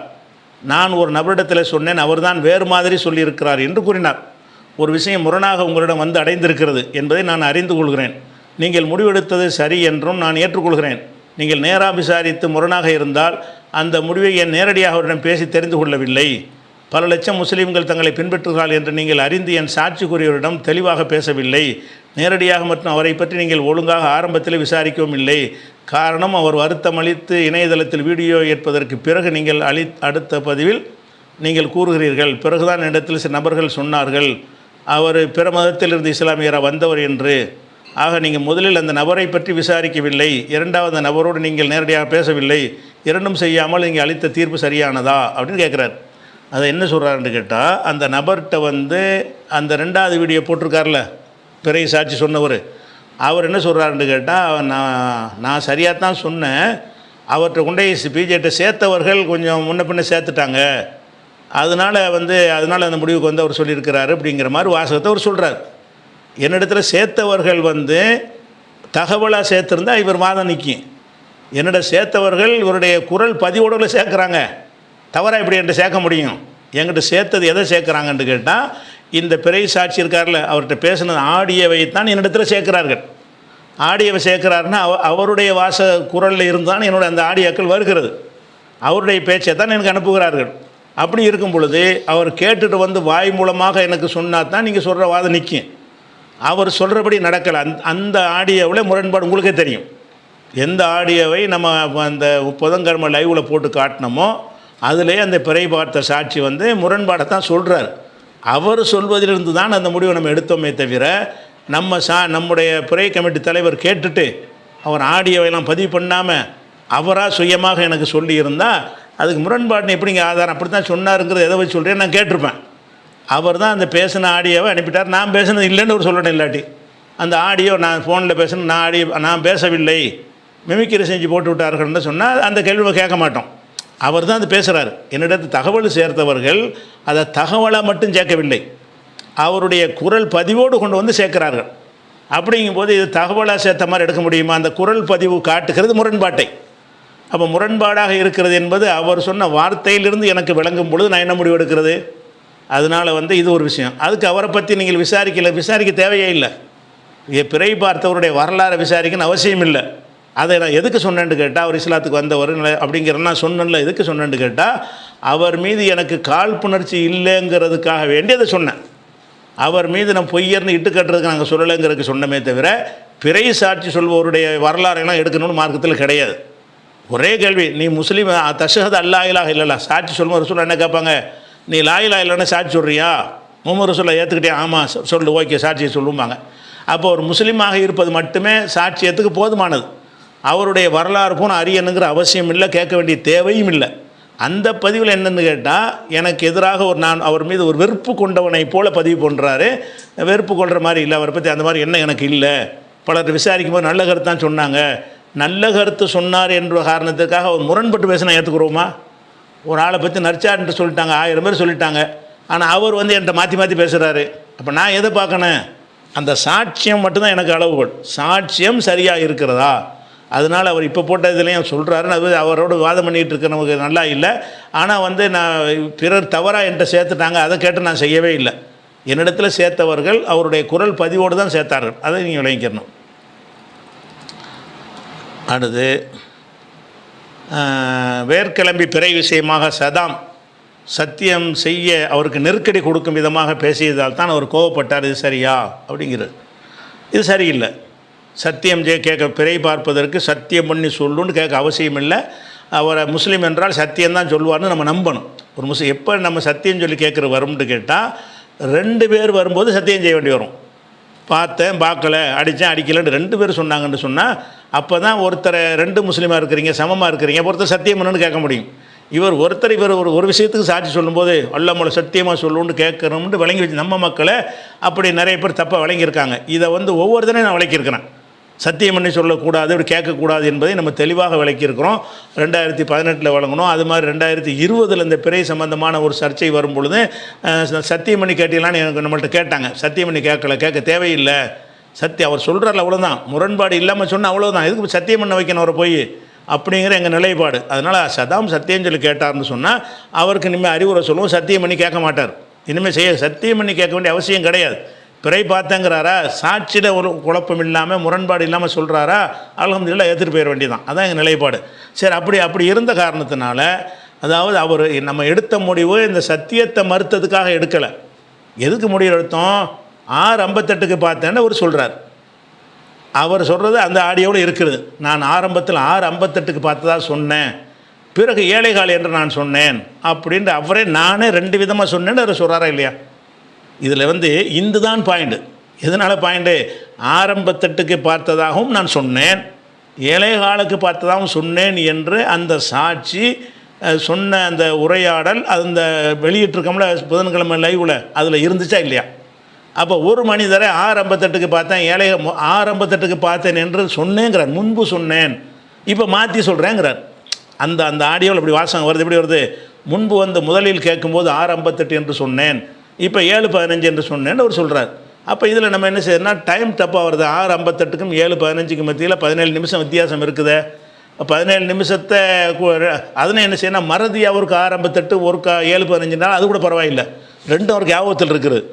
6:58 முதல்ல சொன்னேன், இப்போ 7:15 என்று சொல்கிறேன், நான் முரணாக தான் சொன்னேன்னு அவர் சொல்கிறார். அப்போ நம்ம அதை மட்டும்தான் பார்ப்போம். இப்படி சொல்வதற்கு என்ன காரணம் இருந்துச்சு, அது எங்களுக்கு தேவையில்லை. சாட்சியத்தில் இது சந்தேகம் வருமா வராதா? உங்கள்கிட்ட கேட்கும்போது 6:58 கரெக்டாக சொல்லியிருக்காரு, நீங்கள் நம்பிக்கிட்டு போயிருப்பீங்க. எங்கள்கிட்ட கேட்கும்போது 2யும் சொல்லிட்டார். நாங்கள் என்ன முடிவு எடுக்கணும்? இது தெரிஞ்ச பிறகு நீங்கள் என்ன முடிவு எடுக்கணும்? எது தான் எடுக்கணும்? ஏன் நம்மகிட்ட 6:58 அவர்கிட்ட 7:15 சொன்னார்? அப்போ ஒரு விஷயத்துக்கு 2 டைம் சொன்னார்களே, ஆனால் அதுதான் பச்சை முரண்பாடு. எப்போப்பா நடந்துச்சு இங்கே எப்போ நடந்துச்சுன்னு சொல்லாமல் விட்டால் பிரச்சனை இல்லை. 6:57 ஒரு சொல்ல தேவையே இல்லை, 7:15 சொல்ல தேவையே இல்லை, மகரிப் பிறகு பார்த்தாங்க, டைம்லாம் பார்க்கலங்க என்றால் கதை முடிஞ்சு போயிருக்கும், எந்த கேள்வியும் வராது. இவர் ஏன் நிமிஷம் 6:58 58ன்னு துல்லியமாக 8 போட்டு சொல்கிற அளவுக்கு இருக்கிறாருன்னு சொன்னால் அப்போ அதில் கரெக்டானதாக இருக்கணும்ல. வாட்சியை பார்த்து கரெக்டாக பார்த்து தான் சொல்லியிருக்காருண்டு. அப்படி வாட்சியை பார்த்து கரெக்டாக டைம் சொன்னவர் மரம் ஏழைகளை மாற்றுறாரு. அப்போ இதில் முரண்பாடு இருக்கிறது. முரண்பாடு இருக்கும் என்று சொன்னால் நம்ம ஏற்றுக்கிற முடியாது. மாற்றி டயத்தை மாற்றி சொல்கிறாங்க. வெள்ளிக்கிழமை பார்த்தேன், சனிக்கிழமை பார்த்தேன்டா, அதில் எப்படி ஏற்றுக்குருவீங்களா? சொல்கிறாரு, நான் புதன்கிழமை தான் பார்த்தேன், இல்லை வியாழக்கிழமை தான் பார்த்தேங்கிறார். ஒரு விஷயத்துக்கு, ஏதோ ஒரு விஷயத்துக்கு 2 தேதியை சொல்கிறார். அப்போ நீங்கள் என்ன செய்வீங்க? இவர் தேதியை தப்பாக சொல்கிறாரு, அது செய்து தள்ளிடுவோம்பீங்களா? இல்லையா? இதான உலக சட்டம், சாட்சியத்தினுடைய சட்டம் இதானே. அப்போ இவர் திருப்தி அடையக்கூடிய சாட்சியை நல்லா சொல்லணும், இல்லை திருப்தி வருமா? இதில் அந்த வேர்க்கிழம்பி விஷயத்தை நம்ம ஏற்றுக்கொள்ளாமல் இருக்கிறது நான் மட்டும் மறுக்கலையே. அல்தாமி அதானே சொன்னார், வேர்க்கிழம்பி சாட்சி வந்துச்சு, அதை நாங்கள் ஏற்றுக்கிறல, அது சந்தேகத்துக்குரியதாக இருந்துச்சு, கோயமுத்தூரை வைத்து தான் நான் முடிவு அறிவிக்கிறேன்னு அவர் சொல்கிறார்ல. அப்போ அந்த அல்தாபிக்கு என்ன தெரிஞ்சிருக்குது? இவங்க முரண்பாடாக சொல்கிறாருன்னு தெரிஞ்சு நமக்கு மட்டுமா தெரிஞ்சு? இன்னொரு பிறை அறிவித்தவங்களுக்கு என்ன செய்கிறது? முரண்பாடாக இருக்குன்னு தெரிந்தானே அவர் சொல்கிறாரு. 2 சாட்சி வந்தது, வேர்க்கிழம்பி விஷயம் தவறாக இருந்துச்சு, அந்த சாட்சி நம்ப மாதிரியாக இல்லை, நாங்கள் கோயமுத்தூர் சாட்சியை வைத்தான் நாங்கள் பிறை என்று பிறநாள் அறிவிக்கிறோம் அல்தாபி போட்டாரா வீடியோ. அப்போ அவர் ஏன் அப்படி சொன்னார்? அப்போ அவருக்கும் தெரிஞ்சிருக்குன்னு அர்த்தம். அவருக்கு நினைஞ்சிருக்குது இவர் முரண்படுறான்னு தெரிகிறது. அது முரண்படுறா கெட்டவன் அர்த்தம் கிடையாது. முரண்படுறாருன்னு சொன்னால் ஒரு ஏதோ ஒரு காரணத்தினால என்ன செய்ய மனுஷன் ஒரு நெருக்கடி கொடுக்கும்போது கூட முரண்படலாம். ஆனால் நம்ம அதை பார்க்க முடியாது. நம்ம வெளிப்படையாக சொன்னதை தான் நம்ம கவனிக்கணும். உள்ளத்தில் உள்ளதை அறிகிறதுக்கு நமக்கு சாற்றல் கிடையாது. அதனால் அதை வஞ்சிடணும். அடுத்ததாக இன்னொரு கேள்வி ஒருத்தர் கேட்குறார், போர் செய்யக்கூடாது என்று தடுக்கப்பட்ட இம்மாதங்களை அவர்கள் தங்கள் விருப்பப்படி முன்னும் பின்னும் ஆக்குவதெல்லாம் குஃபரை அதிகப்படுத்துகிறது. இதனால் நிராகரிப்பவர்களை வழிகெடுக்கப்படுகின்றனர். ஏனெனில் ஒரு வருடத்தில் அம்மாதங்களில் போர் புரிவதை அனுமதிக்கப்பட்டதாக கொள்கிறார்கள், மற்றொரு வருடத்தில் அதை தடுத்து விடுகின்றனர். இதற்கு காரணம் தங்கள் தடுத்துள்ள மாதங்களின் எண்ணிக்கையை அல்லாஹ் தடுத்திருக்கும் மாதங்களின் எண்ணிக்கையை சரியாக்கி அல்லாஹ் தடுத்திருக்கும் மாதங்களை தங்கள் ஆகமாக்கி கொள்வதற்காகத்தான். அவர்கள் இந்த தீய செயல்கள் அவர்களுக்கு சைத்தானால் அழகாக்கப்பட்டு விட்டன. அல்லாஹ் காபிர்கள் கூட்டத்துக்கு நேர்வழி செலுத்த மாட்டான் அப்படின்னு குர்ஆன் வசனம். இது 9:37 இந்த வசனத்தை எழுதி ஒருத்தர் கேட்குறாரு, ஒன்று சாட்சி தப்பாக கூறினார் என்ற ஒரு சாட்சியை மறித்து பெருநாளை ஒரு நாள் தள்ளி கொண்டாடப்பட்டது சரியாக விசாரிக்காத காரணத்தினால். அது மட்டும் இல்லாமல் மேலே குறிப்பிட்ட வசனத்தை படிக்கும்போது ஒரு மாதத்தினுடைய எண்ணிக்கையை 29ஆக முடித்திருக்க வேண்டிய நிலையில், அடுத்த நாளை 1ஆக ஆரம்பிக்க வேண்டி இருக்கக்கூடிய நிலையில் 30ஆக முடித்து அதற்கு அடுத்த நாளை 1ஆக ஆரம்பித்திருக்கிறீர்கள். அப்போது இந்த வசனத்தை எப்படி எடுத்துக்கொள்வது அப்படின்னு கேட்குறாரு. இந்த வசனத்தில் மாதங்களை தள்ளி போடுவது குஃபரை அதிகரிக்கும்னு அல்லாஹ் சொல்கிறான். பேசிக்காக தான் இந்த மாதங்கள் என்ன செய்கிறது? தள்ளி போடுறது. இந்த மாதங்களை தள்ளி நாளை தள்ளி போடுறங்க வரல, மாதங்களை தள்ளி போடுவதுன்னு வருகிறது. எதுக்கு இது வருகிறதுன்னு கேட்டால், முதல்ல வசனத்துடைய அர்த்தத்தை நீங்கள் தப்பாக திசை திருப்புறீங்க. அந்த வசனம் என்ன சொல்லுதுன்னு கேட்டால், இஸ்லாத்தில் 4 மாதங்கள் போர் செய்யக்கூடாது. ரஜபுல் செய்யக்கூடாது, துல்கதா துல்ஹஜ்ஜி முஹர்ரம் வரிசையாக இது 3, ரஜபு 1. அப்போ ரஜபு மாதத்தில் யுத்தத்துக்கு போகக்கூடாது. துல்கதா துல்ஹஜ்ஜி முஹர்ரம் வரிசையாக அது ஒரு 3. மொத்தம் இந்த 4 மாதங்களில் என்ன செய்யக்கூடாது? போருக்கு போகக்கூடாது. எதிரி சண்டைக்கு வந்தாலும் என்ன செய்யணும்? சண்டைக்கு வந்தால் மட்டும் போகலாம் தற்காப்பு. நம்மளாம் என்ன செய்யக்கூடாது? இந்த புனித மாதம் சண்டையெல்லாம் இல்லாமல் இருப்போம் அப்படின்னு என்ன செய்யணும்? அந்த சண்டைகளை தவிர்த்து கொள்ளணும் அப்படின்னு இருக்குது. இது எங்கே இருக்குன்னா குர்ஆனில் இருக்குது. 9:36 இன்ன இத்தத்த ஷுஹூர் இந்துல்லாஹி 12 ஷஹ்ரா, மாதங்களுடைய எண்ணிக்கை அல்லாஹ்வுடைய பதிவேட்டில் உள்ளது 12 ஆகும். எப்போ 12? யோம கலக்க சமவாத்தி உள்ளர், வானம் பூமி படைக்கப்பட்ட காலத்திலிருந்து 12 மாதம்தான் சொல்லிவிட்டு மின்ஹா அர்பாத்துன் ஹுர்முன், அதில் 4 மாதம் புனிதமானவை. 4 மாதம் புனிதமானவை என்று சொன்னால் அந்த நாளில் என்ன செய்யக்கூடாது? சண்டைக்கு போகக்கூடாது, யுத்தம் செய்யக்கூடாது. இது என்ன செய்வாங்கன்னு கேட்டால், அந்த மக்கத்து காஃபியர்கள் யாரோட சண்டைக்கு போக தேவை ஏற்படுச்சுன்னு வைங்க. உதாரணம், முஹர்ரம் மாதத்தில் சண்டைக்கு போகணும்னு நினைக்கிறாங்க, ஆனால் போகக்கூடாது. முஹர்ரம் மாதம் சண்டைக்கு போகணும்னு நினைக்கிறாங்க, புனித மாதமாக இருக்குது.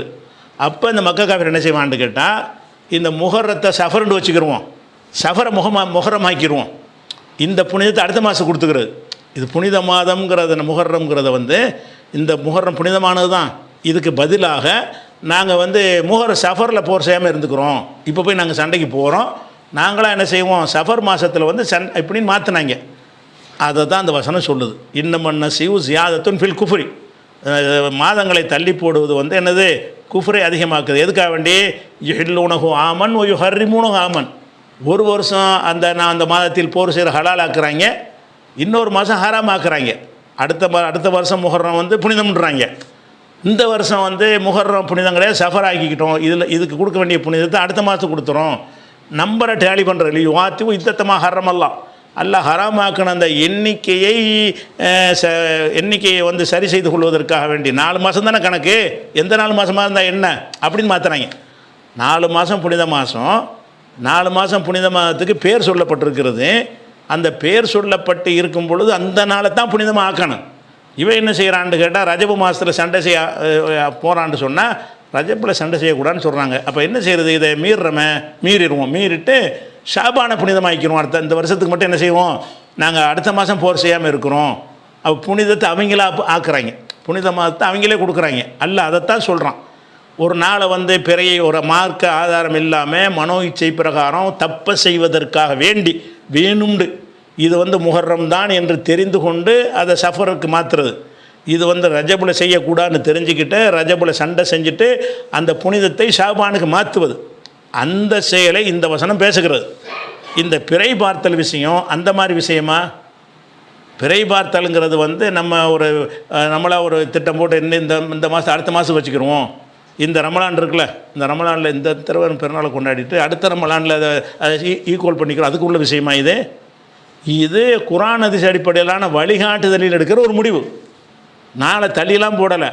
நீங்கள் தள்ளி போடுறது நீங்கள் சொன்னீங்கன்னா நீங்கள் முந்தி போனீங்கன்னு நம்ம சொல்லுவோம்ல. தள்ளி போடுறதுன்னு சொன்னீங்கன்னா நாங்கள் வந்து பெருநாள் வந்து வியாழக்கிழமை தான் பெருநாள் அப்படின்னு நாங்கள் சொல்கிறோம். நீங்கள் என்ன செய்கிறீங்க, புதன்கிழமை தான் பெருநாங்கிறீங்க. இந்த புதன்கிழமை தான் பெருநாளுங்கிறது ஏன் முந்தி போடுறீங்க? நீங்கள் வியாழக்கிழமை தான் பெருநாள் எங்கள் நிலையப்பாடாக இருக்கும் பொழுது நீங்கள் புதன்கிழமை பெருநாளுங்கிற நீங்கள் தானே மாதத்தில் தள்ளி போட்டு விளையாடுறீங்க அப்படின்னு கேட்க முடியுமா? இது வந்து அதை பற்றி பேசுகிற வசனம் இல்லை. அதாவது தடை செய்யப்பட்ட மாதத்தில் போர் செஞ்சு விட்டு இறைவா நாங்கள் போர் செஞ்சிட்டோம், இதுக்கு பதிலாக வேற ஒரு மாதத்தை நாங்கள் வச்சுக்கிறோம், நம்பரை டேலி பண்ணிடுறோம் அப்படின்னு அவங்க செஞ்சதைத்தான் இந்த வசனம் சொல்கிறது. இப்போ நான் என்ன கேட்குறேன், இப்போ இதை மார்க்கத்தில் ஆய்வு செஞ்சு எடுக்கிற எதனால் இந்த முடிவு நம்ம எடுத்தோம்? பிறை பார்த்து நோன்பு வைக்கணும், பிறை பார்த்து நோன்பு விடணும். மேகமாக இருந்தால் அது அந்த ஹதீஸ் அடிப்படையில் பிறை பார்க்கணும். பிறை பார்க்கும்போது 2 சாட்சிகள் சொல்வார்கள், ஆனால் ஒரு சாட்சி சொன்னால் கூட ஏற்றுக்கொள்ளணும் என்பது மார்க்கத்தில் உள்ள விஷயம். அது மட்டும்தான் மார்க்கத்தில் உள்ளது கிடையாது. அந்த சாட்சிகள் வந்து நீங்கள் திருப்தி அடையக்கூடிய வகையில் இருக்கணும், சரியான முறையில் சொல்லணும், நேர்மையாக இருக்கணும் என்பது சாட்சிக்குரிய ஒரு கண்டிஷன். அந்த கண்டிஷன் படி பார்த்து நம்ம தள்ளுபடி பண்ணுனா அவங்க செஞ்ச செயல் மாதிரி ஆகுது. அப்போ நீங்களும் அப்படித்தான் நீங்கள் முடிவு எடுக்கிறீங்க. சாட்சியத்துக்கு தகுதி இல்லைன்னு தெரிகிறது, அதை சாட்சியமாக ஏற்றுக்கிட்டு நோன்பு இல்லாமல் ஆக்கிவிட்டீங்களே, ரமலானுடைய ஒரு நோன்பு காலி பண்ணிட்டீங்களே, எல்லோரையும் பாவி ஆக்கிட்டீங்களே. ரமலான் மாதம் நோன்பு வைக்க வேண்டி இருக்கிறது, இன்னும் ரமலான் முடியலை. எப்போ சாட்சியை கொண்டு நிரூபணமாகவில்லையோ அது ரமலானாகத்தான் நீடிக்கிறது. ரமலானை நீடிக்கும் பொழுது அந்த நோன்பை விட சொல்லி நீங்கள் விட்டுட்டு அடுத்தனை விட சொல்கிறீங்களே, அப்போ இபாதத்தை நாசமாக்குறது அதை சொல்ல முடியும்ல? அதை நீங்கள் பார்க்கணும். அது போக என்னென்னு கேட்டால் உங்கள் வாதப்படி வச்சுக்கிறோம். அப்போ வந்து முதல் நாள் வந்து பெருநாளாக இருக்கும்போது நீங்கள் தள்ளி வச்சுட்டீங்கிறீங்கல்ல, இந்த வாதத்தை ஹிஜ்ரா கமிட்டிக்காரன் உங்கள்கிட்ட கேட்குறான். இந்த வாதத்தை ஜாக்கு கேட்பான். இப்படி எத்தனை வருஷத்தில் உனக்கு மாற்ற மாதிரி செய்கிறீங்க, முந்தி வைக்கிறீங்கல்ல, எத்தனை வருஷத்தில் வந்து அவன் வந்து புதன்கிழமை பெருநாம்பான், நீங்கள் வியாழக்கிழமை பெருனான்னு சொல்லியிருக்கலாம் இல்லையா? அப்போ அவன் அந்த வசனத்தை வந்து உங்கள்கிட்ட கேட்பான். நீங்கள் வந்து மாற்றிட்டீங்க, ஒரு நாள் இதுக்கு முந்தினீங்க, அவன் கேட்டால் என்ன செய்வீங்க? நீங்கள் அவனுக்கு பிந்தி தான் நீங்கள் கொண்டாடுறீங்க, இப்போ வந்து பிந்திங்கிறீங்கல்ல. அந்த மாதிரி நீங்கள் பல வருஷத்தில் எல்லா வருஷமும் இப்படி கொண்டாடி இருக்கிறீங்களே. பிறையில் வந்து எல்லோரும் பார்த்து பிறைன்னு சொன்னால் கூட ஜாக்குக்காரன் ஒரு நாள் முந்தி தான் கொண்டாடுவான், அவனுக்கு சவுதி தான் கணக்கு. இந்த ஹிஜ்ரி கமிட்டிக்காரன் ஒரு நாள் 2 நாள் கூட முன்னாடி கொண்டாடுவான். அவன் என்ன செய்வான், இந்த கேள்வியை கேட்பான். உங்களுக்கு நீங்கள் ஒரு நாளை தள்ளி வச்சுட்டு அன்றைக்கி வந்து பெருநாள் நீங்கள் அறிவிச்சிட்டீங்க, தப்பாக செஞ்சிட்டீங்கன்னு அவன் கேட்டான். இதே கேள்வி நீங்கள் கேட்ட இதே கேள்வி அப்படின்ட்டு அவன் கேட்க முடியுமா இல்லையா? இது அளவுகோல். அப்போ வசனங்களை வந்து தவறான இடத்தில் பயன்படுத்துகிறீர்கள். அல்லாஹ் சொல்லாத ஒரு விஷயத்தை வந்து அல்லாஹ் சொன்னதாக காட்டி தவறான வாதத்தை வைத்து என்ன செய்கிறீங்க, நிலைநாட்டுறீங்க. அதே மாதிரி வந்து இன்னொரு கேள்வி கேட்குறாரு. இது வந்து போன லைவில் நான் சொன்னேன்ல, புதன்கிழமை நம்ம என்ன செஞ்சோம்னு கேட்டால் 2018க்கு முன்னாடி ஒரு நிலைப்பாடு எடுத்திருந்தோம். என்ன நிலைப்பாடுன்னு கேட்டால் ஒரு 10 மணிக்கு மேலே வர்ற தகவலை ஏற்றுக்கிறக்கூடாது. ஏன்னு கேட்டால் அதில் சந்தேகம் வருதுன்னு சொன்னோம். அது எப்படி ரசூல் ஸல்லல்லாஹு அலைஹி வஸல்லம் வந்து லேட்டாக வந்த தகவலை ஏற்றுருக்குறாங்களே, அந்த நிலைப்பாடை எப்படி நீங்கள் எடுப்பீங்கன்னு கேட்குறாரு. இது வந்து இப்போ எடுத்ததில்லை, அதை விளக்கும் போது புதன்கிழமை சொன்னேன். இது 2018 நம்ம எடுத்திருந்தோம்.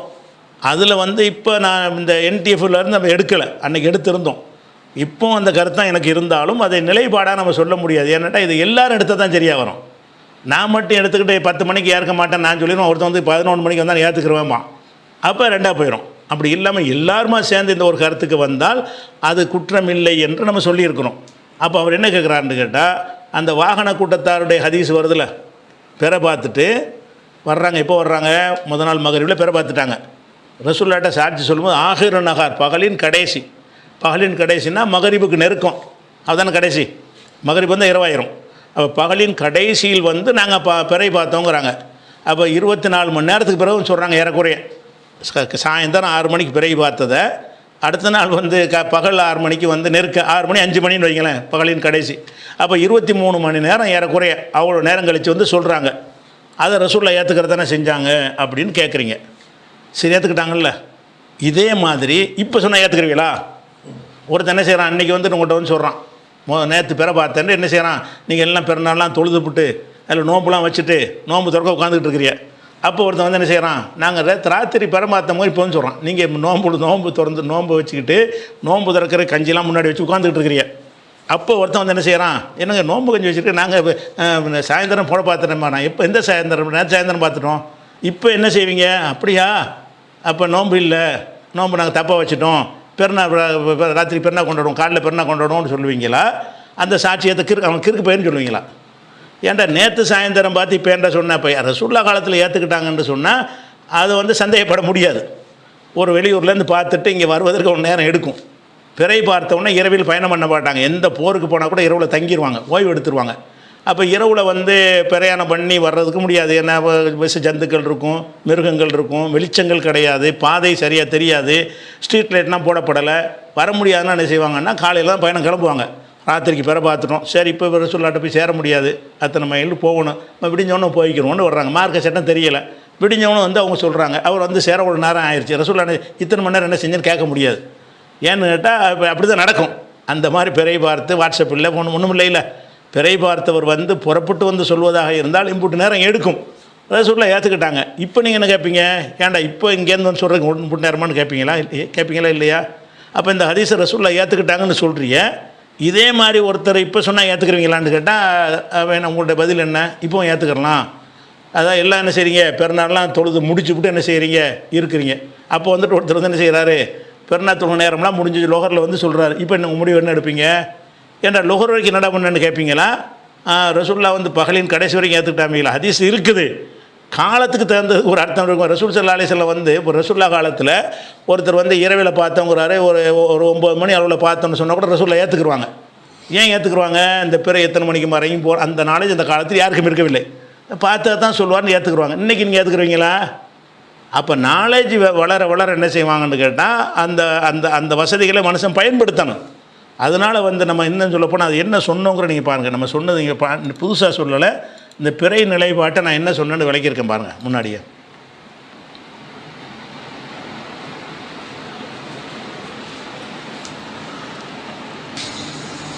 இந்த பிறை பார்க்கிற விஷயத்தை பொறுத்த வரைக்கும் ஆரம்ப காலத்தில் நான் சொல்லியிருந்தேன், ஆரம்ப காலத்தில் நம்ம ஒரு முடிவு எடுத்து வச்சிருந்தோம்.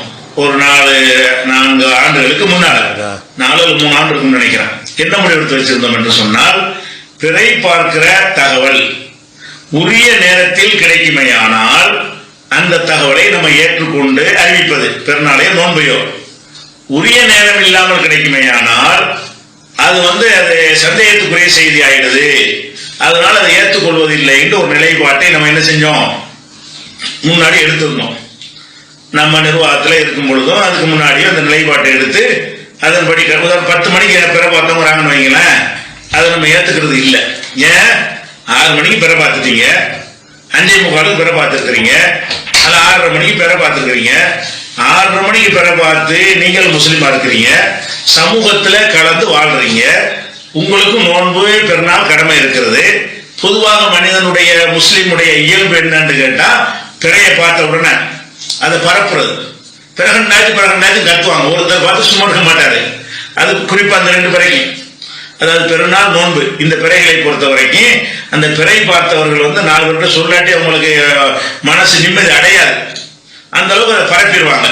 அப்படியான ஒரு விஷயத்துல வந்துக்கிட்டு 7 மணிக்கு சொல்லலை, ஒரு 8 மணிக்கு சொல்லலை, 9 மணிக்கு சொல்லலை, எல்லாம் பிறை இல்லைன்னு அவங்க வேலையை இரவு தொழுகைலாம் தொழுது விட்டு போய் படுத்த உடனே 11 மணிக்கு நான் பிற பார்த்தேன்னா இதுல ஒரு டவுட் வருது, சந்தேகத்துக்குரிய. ஏன் இவர் வந்து அதுல வந்து ஒரு சரியா சொல்லலன்னு சந்தேகம் வருது. சந்தேகத்துக்குரியதை எடுத்துக்கலாமா? மார்க்கத்தில் என்ன இருக்கு? தாமா யுரிபுக்க, சந்தேகத்துக்கு இடமானது நீ விட்டுவிடு. இலாமா நான் யுரிபுக்க, சந்தேகத்துக்கு அப்பாற்பட்டதை நோக்கி நீ போய்விடு. அல்லாஹ்வுடைய ரசூல் சொல்றாங்க. அப்ப என்ன சிறுக்க துமானீனா, உண்மைங்கிறது என்னன்னு கேட்டா அது கேட்டோன்னு மனசு அமைதி அடையணும். இன்னல் கதிப ரைபத்தும், பொய்ங்கிறது என்னன்னு கேட்டா டவுட் வரணும். டவுட் வந்தா பொய், முழு மனநிலை வந்தா மெய்யி. அப்படி சேர்த்து ரசூலா செய்யறாங்க. இந்த ஹதீஸ்ல சந்தேகத்துக்கு இடமானதை விட்டு விட்டு சந்தேகத்துக்கு அப்பாற்பட்டதை நோக்கி போயிருக்கிறாங்க. அப்ப ஒருத்தர் 11 மணிக்கு வந்து சாட்சி சொல்வாரையானால் அந்த 11 மணிக்கு அவர் சொல்லும் பொழுது நீங்க அந்த ஹதீஸ் எல்லாம் இதுக்கு முன்னாடி முட்டு கொடுக்க கூடாது. ஏன்னு கேட்டா ரசூல் ஸல்லல்லாஹு அலைஹி வஸல்லம் காலத்துல வந்து 23 மணி நேரத்தை கழிச்செல்லாம் வந்து பிரேச பார்த்தா சொல்லியிருக்கிறாங்கன்னு கேட்டா அதுல நமக்கு எந்த ஒரு டவுட் வராதிங்க. அவங்க அங்க இருந்து வந்து சேர அவ்வளவு நேரம் ஆகும் என்ற காரணத்தினால் அன்னைக்கு பிற நைட்டு பார்த்துட்டு இரவெல்லாம் இருட்டா இருக்கும், ஸ்ட்ரீட் லைட் கிடையாது, தெருவெல்லாம் அந்த மாதிரி ரோடெல்லாம் போடப்பட்டிருக்காது, வரக்கூடிய வழியில் இத்தனை ஆபத்துகள்லாம் இருக்கும். அப்ப கிராமத்துல பிறையை பார்த்துட்டு காலையில அவங்க சொல்லுவாங்கன்னு சொன்னா அது ரீசன், அது அப்படிதான் சொல்ல முடியும். நம்ம அந்த காலத்துல இருந்து அப்படிதான் சொல்ல முடியும். அல்லது நம்ம இப்ப இருக்கிறது அந்த மாதிரி மாறிடுச்சுன்னு அப்படிதான் சொல்ல முடியும்.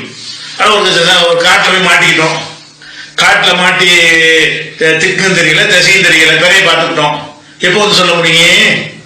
காலைல நைட்டே பார்த்துக்கிட்டோம், அங்க எங்கிட்டு போறோம் தெரியல, காட்டுல மாட்டிக்கிட்டோம், சுப்புக்குள்ள வந்து சொன்னா இவங்க காட்டுல மாட்டிக்கிட்டாங்க அப்படின்னு தக்க காரணம் ஏத்துக்கலாம், தப்பு கிடையாது.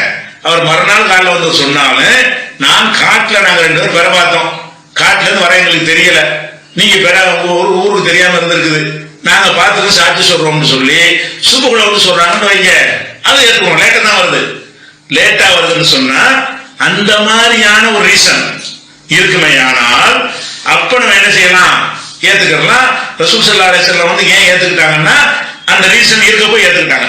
அப்படி இதெல்லாம் நான் என்னன்னு கேட்டா ஏற்கனவே நாங்க எடுத்த முடிவுக்கான காரணங்கள் எல்லாரும் சேர்ந்து, இது எல்லாரும் கூட்டு பொறுப்பாக எடுத்த ஒரு முடிவு. அப்ப எல்லாம் சேர்ந்து என்ன முடிவு எடுத்து வச்சிருந்தோம்? இந்த மாதிரியான இது வந்து சரியில்லை, பிறை வந்து 11 மணி 10 மணிக்கெல்லாம் சொன்னா ஏற்றுக்கொள்வது இல்லைன்னு வச்சிருந்தோம். அப்ப அதெல்லாம் கேட்கிறார், என்ன கேட்கிறாருன்னு கேட்டா இலங்கை பேர்வழியிலிருந்து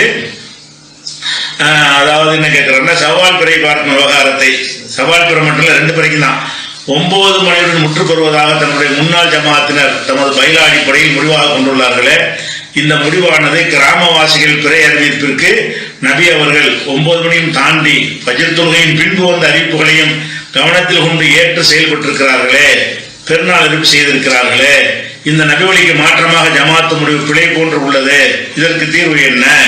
எந்த நேரத்திலும் பிறை அறிவிப்பு வரலாம், அதற்கேற்றாற்போல் நபி வழி தீர்ப்பு அளிப்பதுதானே முறை, ஜமாத்து நிலைப்பாட்டிற்கு ஏற்ப ஜமாத்தினர் உடன்பட்டு நபி வழியை புறக்கணிக்கலாமா அப்படின்னு கேட்கிறாங்க.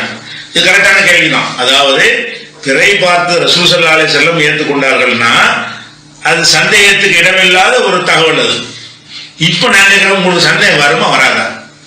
ஊர்ல இருக்கிறீங்க, சின்ன கிராமத்துல இருக்கிறீங்க, முஸ்லீம்களா இருக்கிறீங்க, அங்க வந்து மகரிபுல ஓட்டுக்கிட்டு ஊரே திரண்டுகிட்டு உண்டா இல்லையான்னு விவாதம் பண்ணிக்கிட்டே இருக்கிறது.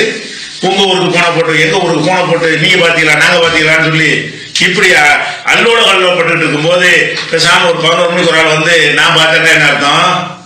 முன்ன எங்கடா போயிருந்த கேட்பமா இல்லையா? அப்ப இவர் வந்து சொல்லக்கூடியதுல டவுட் வருது. ரசூல் ஸல்லல்லாஹு அலைஹி வஸல்லம் காலத்துல இதை விட லேட்டா வந்து சொன்ன செய்தியில டவுட் வரல. இவரே கொஞ்சம் முன்னாடி தான் சொல்றாரு, சுபோட லேட்டாக்கல, ஆனா டவுட் வருது, சந்தேகம் வருது. ஏன்? நீ வாழ்ற காலம் நவீன காலம், நீ இருட்டா இருந்தா கூட போன்ல சொல்லலாம், வாட்ஸ்அப்ல சொல்லலாம், மெசேஜ்ல சொல்லலாம், அது எங்கேயும் அப்படி இருக்கு, விளக்கு வசதிகள்லாம் இருக்கிற ஒரு காலம், மக்களும் தேடிக்கிட்டு இருக்கிறாங்க. இதை போய் சொல்லிட்டு வருவோம், பக்கத்து வீட்டுக்காரனை கூப்பிட்டா உடனே கூட வந்துடுவான், அவனும் வந்துடுவான். அப்படிலாம் இருக்கும்போது நான் பிற பார்த்துட்டேன், நான் பேசாம இருந்துட்டேன்னா அவனுக்கும் பொறுப்பு, நீனும் நோன்பு வைக்கணும், நீனும் பெருனா கொண்டாடணும், இப்படியான ஒரு விஷயம் இருக்கும் பொழுது ஒருத்தன் வந்துகிட்டு 10 மணிக்கு சொன்னான்னு சொன்னா அப்ப இது வந்து நாளைக்கு வேணும்னு கூட இது மாதிரி சொல்றதுக்கான வாய்ப்புகள்லாம் உண்டாகி போயிடும் என்ற ஒரு அடிப்படையில் தான் நம்ம என்ன செஞ்சோம், அந்த முடிவு எடுத்தோம். எதனால எடுத்தோம்? அது செய்தி வந்து சந்தேகம் இல்லாமல் இருக்கணும் அடிப்படை. இப்ப ரசூல் ஸல்லல்லாஹு அலைஹி வஸல்லம் 23 மணி நேரம் சொல்லி சென்று வந்ததை நம்ம ஏற்றுக்கொள்றோம். ஏன்? அங்கேருந்து புறப்பட்டு வர அவ்வளோ ஆயிடுச்சு, ஆகும். இரவுல வந்து வரமாட்டாங்க, இரவுல பார்த்துருப்பாங்க, இரவுல பிரயாணம் பண்ண மாட்டாங்க. ஹால்ட் அடிச்சுட்டு காலையில கிளம்பி வந்து மதீனாவில் வந்து ரசூலுல்லாஹ் சொல்ல வருவதற்கு அது ஒரு 10 மணி நேரம் பிரயாணம் பண்ணி வந்திருக்கிறாங்க. அப்பதான் சொல்ல முடிஞ்சிருக்கு. இது ரீசன். ஓகே, ஃபேக்ஸ்ல அனுப்ப முடியாது, போன்ல சொல்ல முடியாது, அவங்க வந்துதான் சொல்ல முடியும் அப்படின்னு சொன்னா இவ்வளவு லேட்டா 23 22 மணி நேரம் லேட்டா ஆகரும் நகார்னா பகலின் கடைசியில மறுநாள் பகலின் கடைசியில் வந்து சொல்லும் பொழுது கூட அதை ஏத்துக்கிறாங்க. ஏன் ஏத்துக்கிறாங்க? எந்த டவுட் நமக்கு வரல.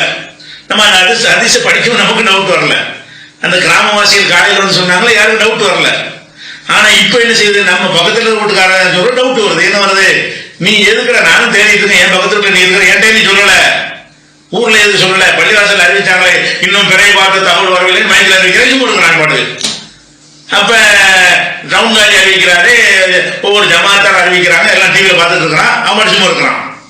அப்படி இருந்தா அவன் சொல்லக்கூடிய அந்த செய்தியில சந்தேகம் வரமா வராதா?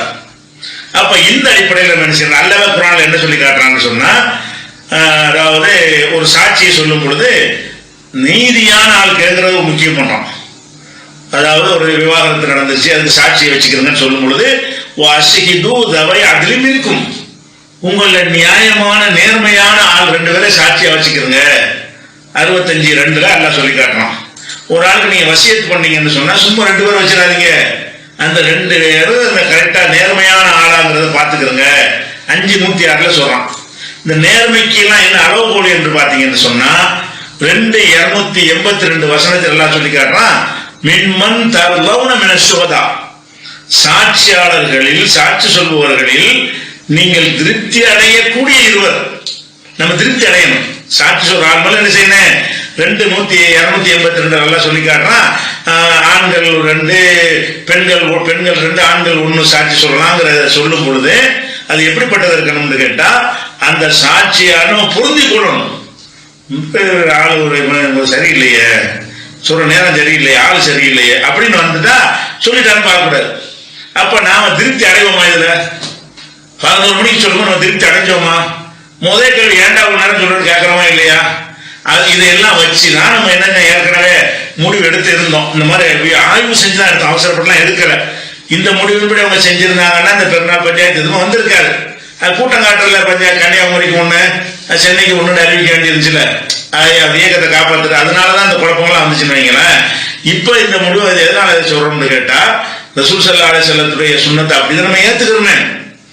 ஆனா அந்த சூழ்நிலையும் பார்க்கணும். எந்த நேரத்தில் அவங்க ஏற்றுக்கொண்டாங்க, நம்ம காலத்துல அந்த சூழ்நிலை இருக்குதா, இப்படி விட்டா என்ன ஆகும்? ஒவ்வொருத்தரும் நினைச்சுமா காலையில் சுகுல வந்து நான் பார்த்தேம்மா, இதே மாதிரி நீ எதுக்கிற சுகு வரைக்கும் என்னடா செஞ்சேன்னு கேட்க வேணாமா? நம்ம அவங்களுக்கு கேட்க முடியாது, இவங்களுக்கு கேட்கலாம். அவரவர் செய்கிற கடமையை அவர் சரியா செஞ்சிருந்தார்களே ஆனால் டவுட் வராது. சஹாபாக்கள் வந்து சாட்சி சொல்லும் போது அவங்க கடமையை கரெக்டா செஞ்சாங்க, அப்படிதான் சொல்ல முடியும். நம்ம வீட்டுல நம்ம தெருவில் உட்காந்துக்கிட்ட ஒருத்தவங்க 3 மணிக்கு 2 மணிக்கு வந்து சொன்னான்னு சொன்னா சரியா செய்யல. இது சரியா செய்யலன்னா நேர்மை இல்லாத ஆளு, நம்ம திருப்தி அடைய முடியல, பொருந்தி கொள்ள முடியல. அப்படிங்கிற அடிப்படையில தான் இந்த முடிவை நம்ம நினைஞ்சோம் எடுத்திருந்தோம் அந்த அப்படிங்கிறது. அப்ப இது வந்து எல்லாருமா சேர்ந்து எடுத்த முடிவு தான். இது ஆய்வுகள் எடுத்தோமா, இது தவறு அப்படின்னு வந்தால் ஒரு ஆய்வு குழுவை கூட்டி இதுக்கு மாற்று ஆதாரங்கள் எல்லாம் வைத்து இல்ல இந்த மாதிரி எடுக்க முடியாதுன்னு மாற்றிக்கொண்டால் அதுக்கு எல்லாம் வாய்ப்புள்ளதான். ஏன்னா இது ஆய்வு செஞ்சு எடுக்கிற விஷயம் தானே, தெளிவான நசை கொண்டு எடுக்கிற விஷயமா இருந்தால் மாறாது. இப்படி பல இதையும் போட்டு கலந்து ஒரு சிந்திச்சு எடுக்கிற முடிவுகளாக இருந்தால் அந்த சிந்தனையில இன்னும் கொஞ்சம் கூர்மைப்படுத்தும் பொழுது முடிவு மாறலாம். இப்ப மாறுவதற்கு எந்த ஒரு முகாந்திரம் இல்லை, இப்படி முடிவு எடுத்திருக்கிறோம்.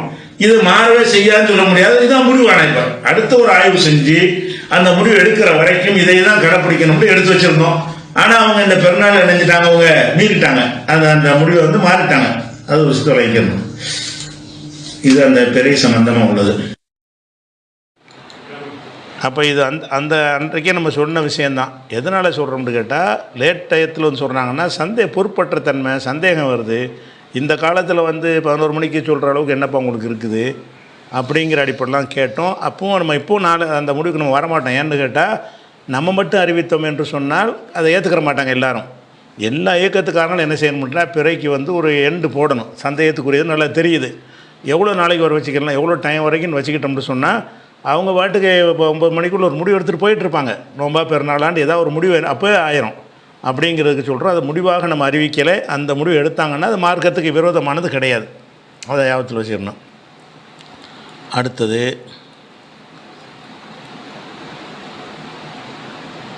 பிறை சாட்சியத்தை ஏற்றுக்கொள்வதற்கும் ஏற்றுக்கொள்ளாமல் விடுவதற்கும் அதை முடிவு செய்பவருக்கு உரிமை உண்டு. ஆனால் சாட்சி கூறுனவரை பொய்யன் என்பதும் கேவலமாக திட்டி தீர்ப்பரும் எந்த விதத்திலும் நியாயப்படுத்த முடியாத பிழைதான்.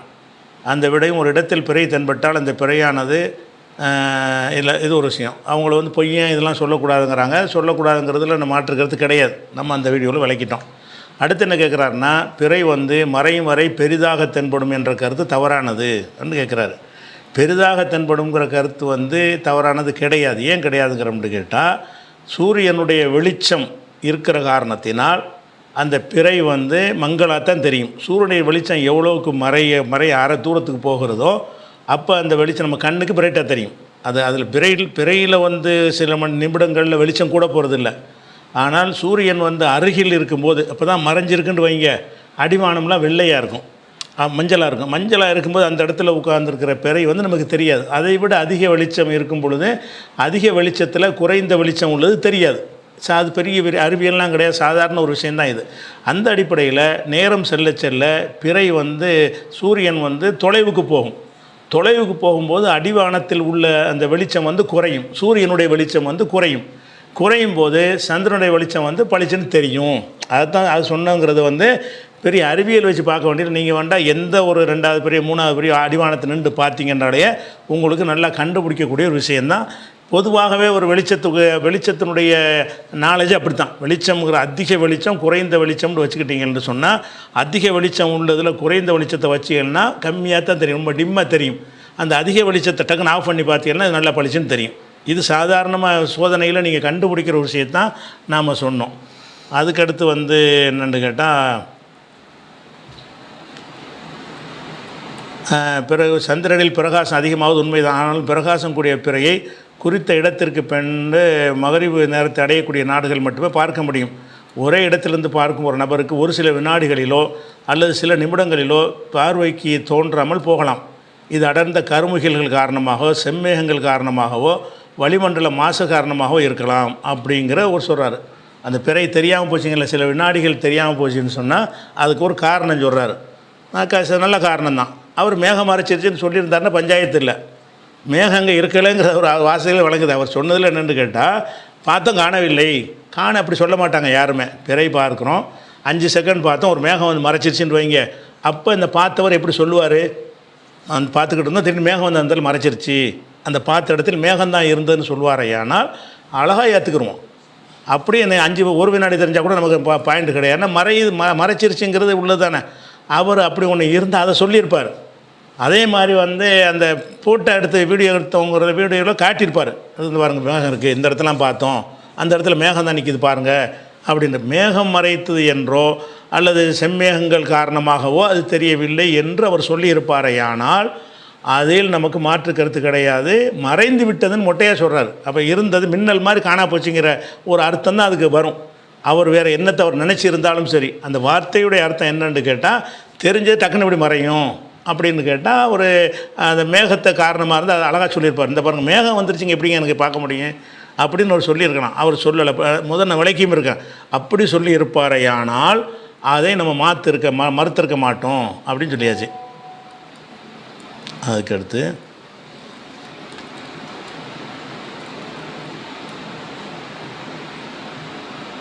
இன்னொரு ஹதீஸ் என்ன செய்கிறாங்கன்னு கேட்டால், கீழ்காணும் ஹதீஸ் எல்லாம் பிறையை தோட்டி தான் கேட்குறாங்க. இதெல்லாம் பரப்புன ஹதீஸ் எடுத்து போட்டு கேட்குறாங்க. கீழ்காணும் ஹதீஸ் சரியானதா? இறை தூதர் அவர்கள் கூறினார்கள், மரியமின் மகன் ஈசா அலைஹிஸ்ஸலாம் அவர்கள் வந்து ஒருவர் திருடி கொண்டிருப்பதை கண்டார்கள். அவனிடம் நீ திருடினாயா என்று கேட்டார்கள். அதற்கு அவன் இல்லை, எவனை தவிர வணக்கத்துக்குரியவர் வேறொரும் இல்லையோ அவன் மீது ஆணையாக என்று பதிலளித்தான். உடனே ஈசா அலைஹிஸ்ஸலாம் அவர்கள், அல்லாவின் மீது நான் நம்பிக்கை கொண்டு என் கண்ணை நம்ப மறுத்து விட்டேன் அப்படின்னு சொல்கிறார். அதாவது இதில் என்னென்னு கேட்டால், ஒருத்தன் திருடுறதை ஈசா நபி பார்க்குறாங்க. இந்த ஹதீஸ் சரியான்னு கேட்குறாரு. இது சரியான ஹதீஸ் தான், இது புகாரில் இருக்கிறது, மாற்றுக்கிறது கிடையாது. அப்போ இந்த பிறை பார்த்த தகவலை இதன் அடிப்படையில் ஏற்றுக்கலாமேன்னு கேட்குறாரு. அதாவது ஈசா நபி பார்க்குறாங்க, ஒருவன் திருடுறான். திருடினோட ஏன்டா திருடுறேன்னு கேட்குறாங்க. அல்லாமலை திருடுற மாதிரி கையை கொண்டு போகிறான்னு வைங்கலாம். ஈசா நபி பார்த்துட்டாங்க. அல்லாமலை சத்தியமாக திருடல, சும்மா தொட்டு பார்த்தேன், ஏதோ ஒன்று சொல்லியிருப்பான் போல இருக்குது. அப்போ ஈசா நபி என்ன செய்வாங்கன்னு கேட்டால், அல்லாமலை சத்தியம்னு சொல்லிவிட்டேன், அதனால என் கண்ணை வந்து நான் பொய்யாக்கிக்கிறேன், நான் பார்த்தது தான் தப்பு, நீ அல்லாமலை சத்தியம் பண்ணதுனால நான் ஏற்றுக்கிறேன், அப்போ நீ திருடலைன்னு சொல்லிடுவார். நீ திருடுறதாக நான் சொல்லலைன்றார். இந்த ஹதீஸ் சரியான்னு கேட்குறாங்க. இந்த ஹதீஸ் சரி தான், இப்படி தான் நம்ம நடந்து கொள்ள வேண்டும், அதில் மாற்றுக்கிறது கிடையாது. ஆனால் இதுக்கும் பிறைக்கும் சம்மந்தம் கிடையாது. பிறைக்கு உள்ள விஷயம் என்னென்னு கேட்டால், இது முரண்பாடு. நாம் சொல்லுவது என்னென்னு கேட்டால், முரண்பட்டு 7க்கு பார்த்தேன் 7:30க்கு பார்த்தேங்கிறதுல இப்படி ஈசா நபிட்ட கேட்டால் என்ன எடுத்திருப்பாங்க? 2க்கு சத்தியம் பண்ண 7மா? ஒரு விஷயத்துக்கு ஒரு விஷயந்தான் அது. இதில் ஈசா நபி பார்த்தது என்னென்னு கேட்டால், திருடுற மாதிரி தெரியுது, ஏதோ ஒரு பொருளை எடுக்கிற மாதிரி கையை நீட்டிருப்பான் போல இருக்குது. ஈசா நபி ஏன்டா திருடலையே, நான் அல்லாமலை சத்தியம் திருடல, அப்போ சும்மா தொட்டு பார்த்தேன் அப்படின்றத சொல்லியிருப்பான் போல இருக்குது. அது ஈசா நபி நினச்சிட்டாங்க, அல்லாமலை சத்தியம்னு நான் என்ன பண்ணுறது, நான் பார்த்து தான் தப்பு, என் கண்ணு தான் தப்பு செஞ்சிருச்சு. ஏன்னா ஒரு முஸ்லீம் வந்து அல்லாமலை சத்தியம்னு போய் சொல்ல மாட்டேன்னு அவர் நம்புகிறார். இப்படி செய்யலாமான்னா இது அழகான கருத்து, இன்றைக்கி இதை ஏற்றுக்குறலாம். ஆனால் பிறை பார்த்த தகவலை விஷயத்தை பொறுத்த வரைக்கும் இது ஒரு கண்ணுக்கு ஒரு மாதிரியாக தெரிஞ்சு அல்லாமலை சத்தியம் செஞ்சது வேறு மாதிரியே உள்ள ஒரு சம்பவமாக இது அப்படிப்பட்ட ஒரு விஷயம் கிடையாது. பிறையை பார்த்தேன்னு அவர் சொல்கிறார், ஒரு சம்பவம் சொன்னதை நம்ம ஏற்றுக்கிறோன்னு இப்போவும் சொல்லத்தான் செய்கிறோம். பிறையை பார்த்தேன், அல்லாமலை சத்தியம் எனக்கு தெரியலை, இல்லை நான் பார்த்தேன், அப்படி வச்சுக்கிறோமே. ஒருத்தர் பிறையை பார்த்தேன்னு என்கிட்ட வந்து சொல்கிறாரு, நான் போய் எட்டி பார்க்குறேன், எனக்கு தெரியலை, அதே டயத்துலையே அவன் என்ன செய்கிறார், நான் கண்டிப்பாக பார்த்தேன் அல்லாமலை சத்தியம்ங்கிறாரு, ஓகே நான் ஏற்றுக்கிறேன், அப்படி தான் ஏற்றுக்கிறோம், அது மாற்றுக்கிறது கிடையாது. அந்த மாதிரி சம்பவமாக இருந்தால் நீங்கள் இந்த ஹதீஸை ஆதாரம் காட்டலாம். இதில் என்ன விஷயம்னு கேட்டால், நான் வந்து 6:30 மணிக்கு பார்த்தேன், அப்புறம் 7:30 மணிக்கு பார்த்தேன், அப்போ இதில் எதை நீங்கள் அல்லாமலை சத்தியம்னு ஏற்றுக்குருவீங்க? சத்தியம் 6:30 மணிக்கா 7:30 மணிக்கா? அப்போ அந்த முரண்பட்டு சொல்வதில் கொண்டாந்து சத்தியம் வச்சாங்கன்னா அதை ஏற்றுக்கிற முடியாது. முரண்பாடே குரான் அல்லாவுடைய வேதத்துக்கு அல்ல என்ன ஆதாரம் காட்டுறான், இது அல்லாஹ் இல்லாமல் மனுஷன்ட்ட வந்திருந்தால் ஏராளம் முரண்பாடு வந்திருக்குங்கிறான். முரண்பாடு என்பது அசத்தியத்துக்கு ஒரு அளவுகோல், அது ஏற்றுக்கொள்ளக்கூடாது என்பதற்கு அளவுகோல். அதனால் இந்த ஈசா நபி சொன்ன மாதிரி அந்த இதே பிறைக்கு நடந்து இருந்தால், நம்ம பிறை பார்த்தவர்கிட்ட போய் எங்கெங்கே பார்த்து எங்கே தான் பார்த்தேன் எனக்கு தெரியலேன்னு சொல்கிறோம். நான் அல்லாமலை அப்போ சத்தியமாக பார்த்தேன்ட்டேன், நான் என்ன செய்வேன், எனக்கு தெரியட்டேன், நீ பார்த்துக்கும்போது இருக்கலாம், நான் பார்க்கும்போது இல்லை, அப்படி நான் போயிட்டுருப்பேன், அல்லாமலை சத்தியம் பார்த்தேங்கிறாரு. ஆனால் இதில் என்ன மாதிரி சம்பவம் வருதுன்னு கேட்டால், பார்த்த நேரங்களை மாற்றி சொல்கிறாங்க, எத்தனை பேர் பார்த்ததுங்கிறத மாற்றி சொல்கிறாங்க. அப்போ அந்த மாதிரியான முரண்பாடு வரும் பொழுது ஈசா நபியுடைய அந்த ஹதீஸை கொண்டாந்து இதில் என்ன செய்ய முடியாது, பொருத்தக்கூடாது.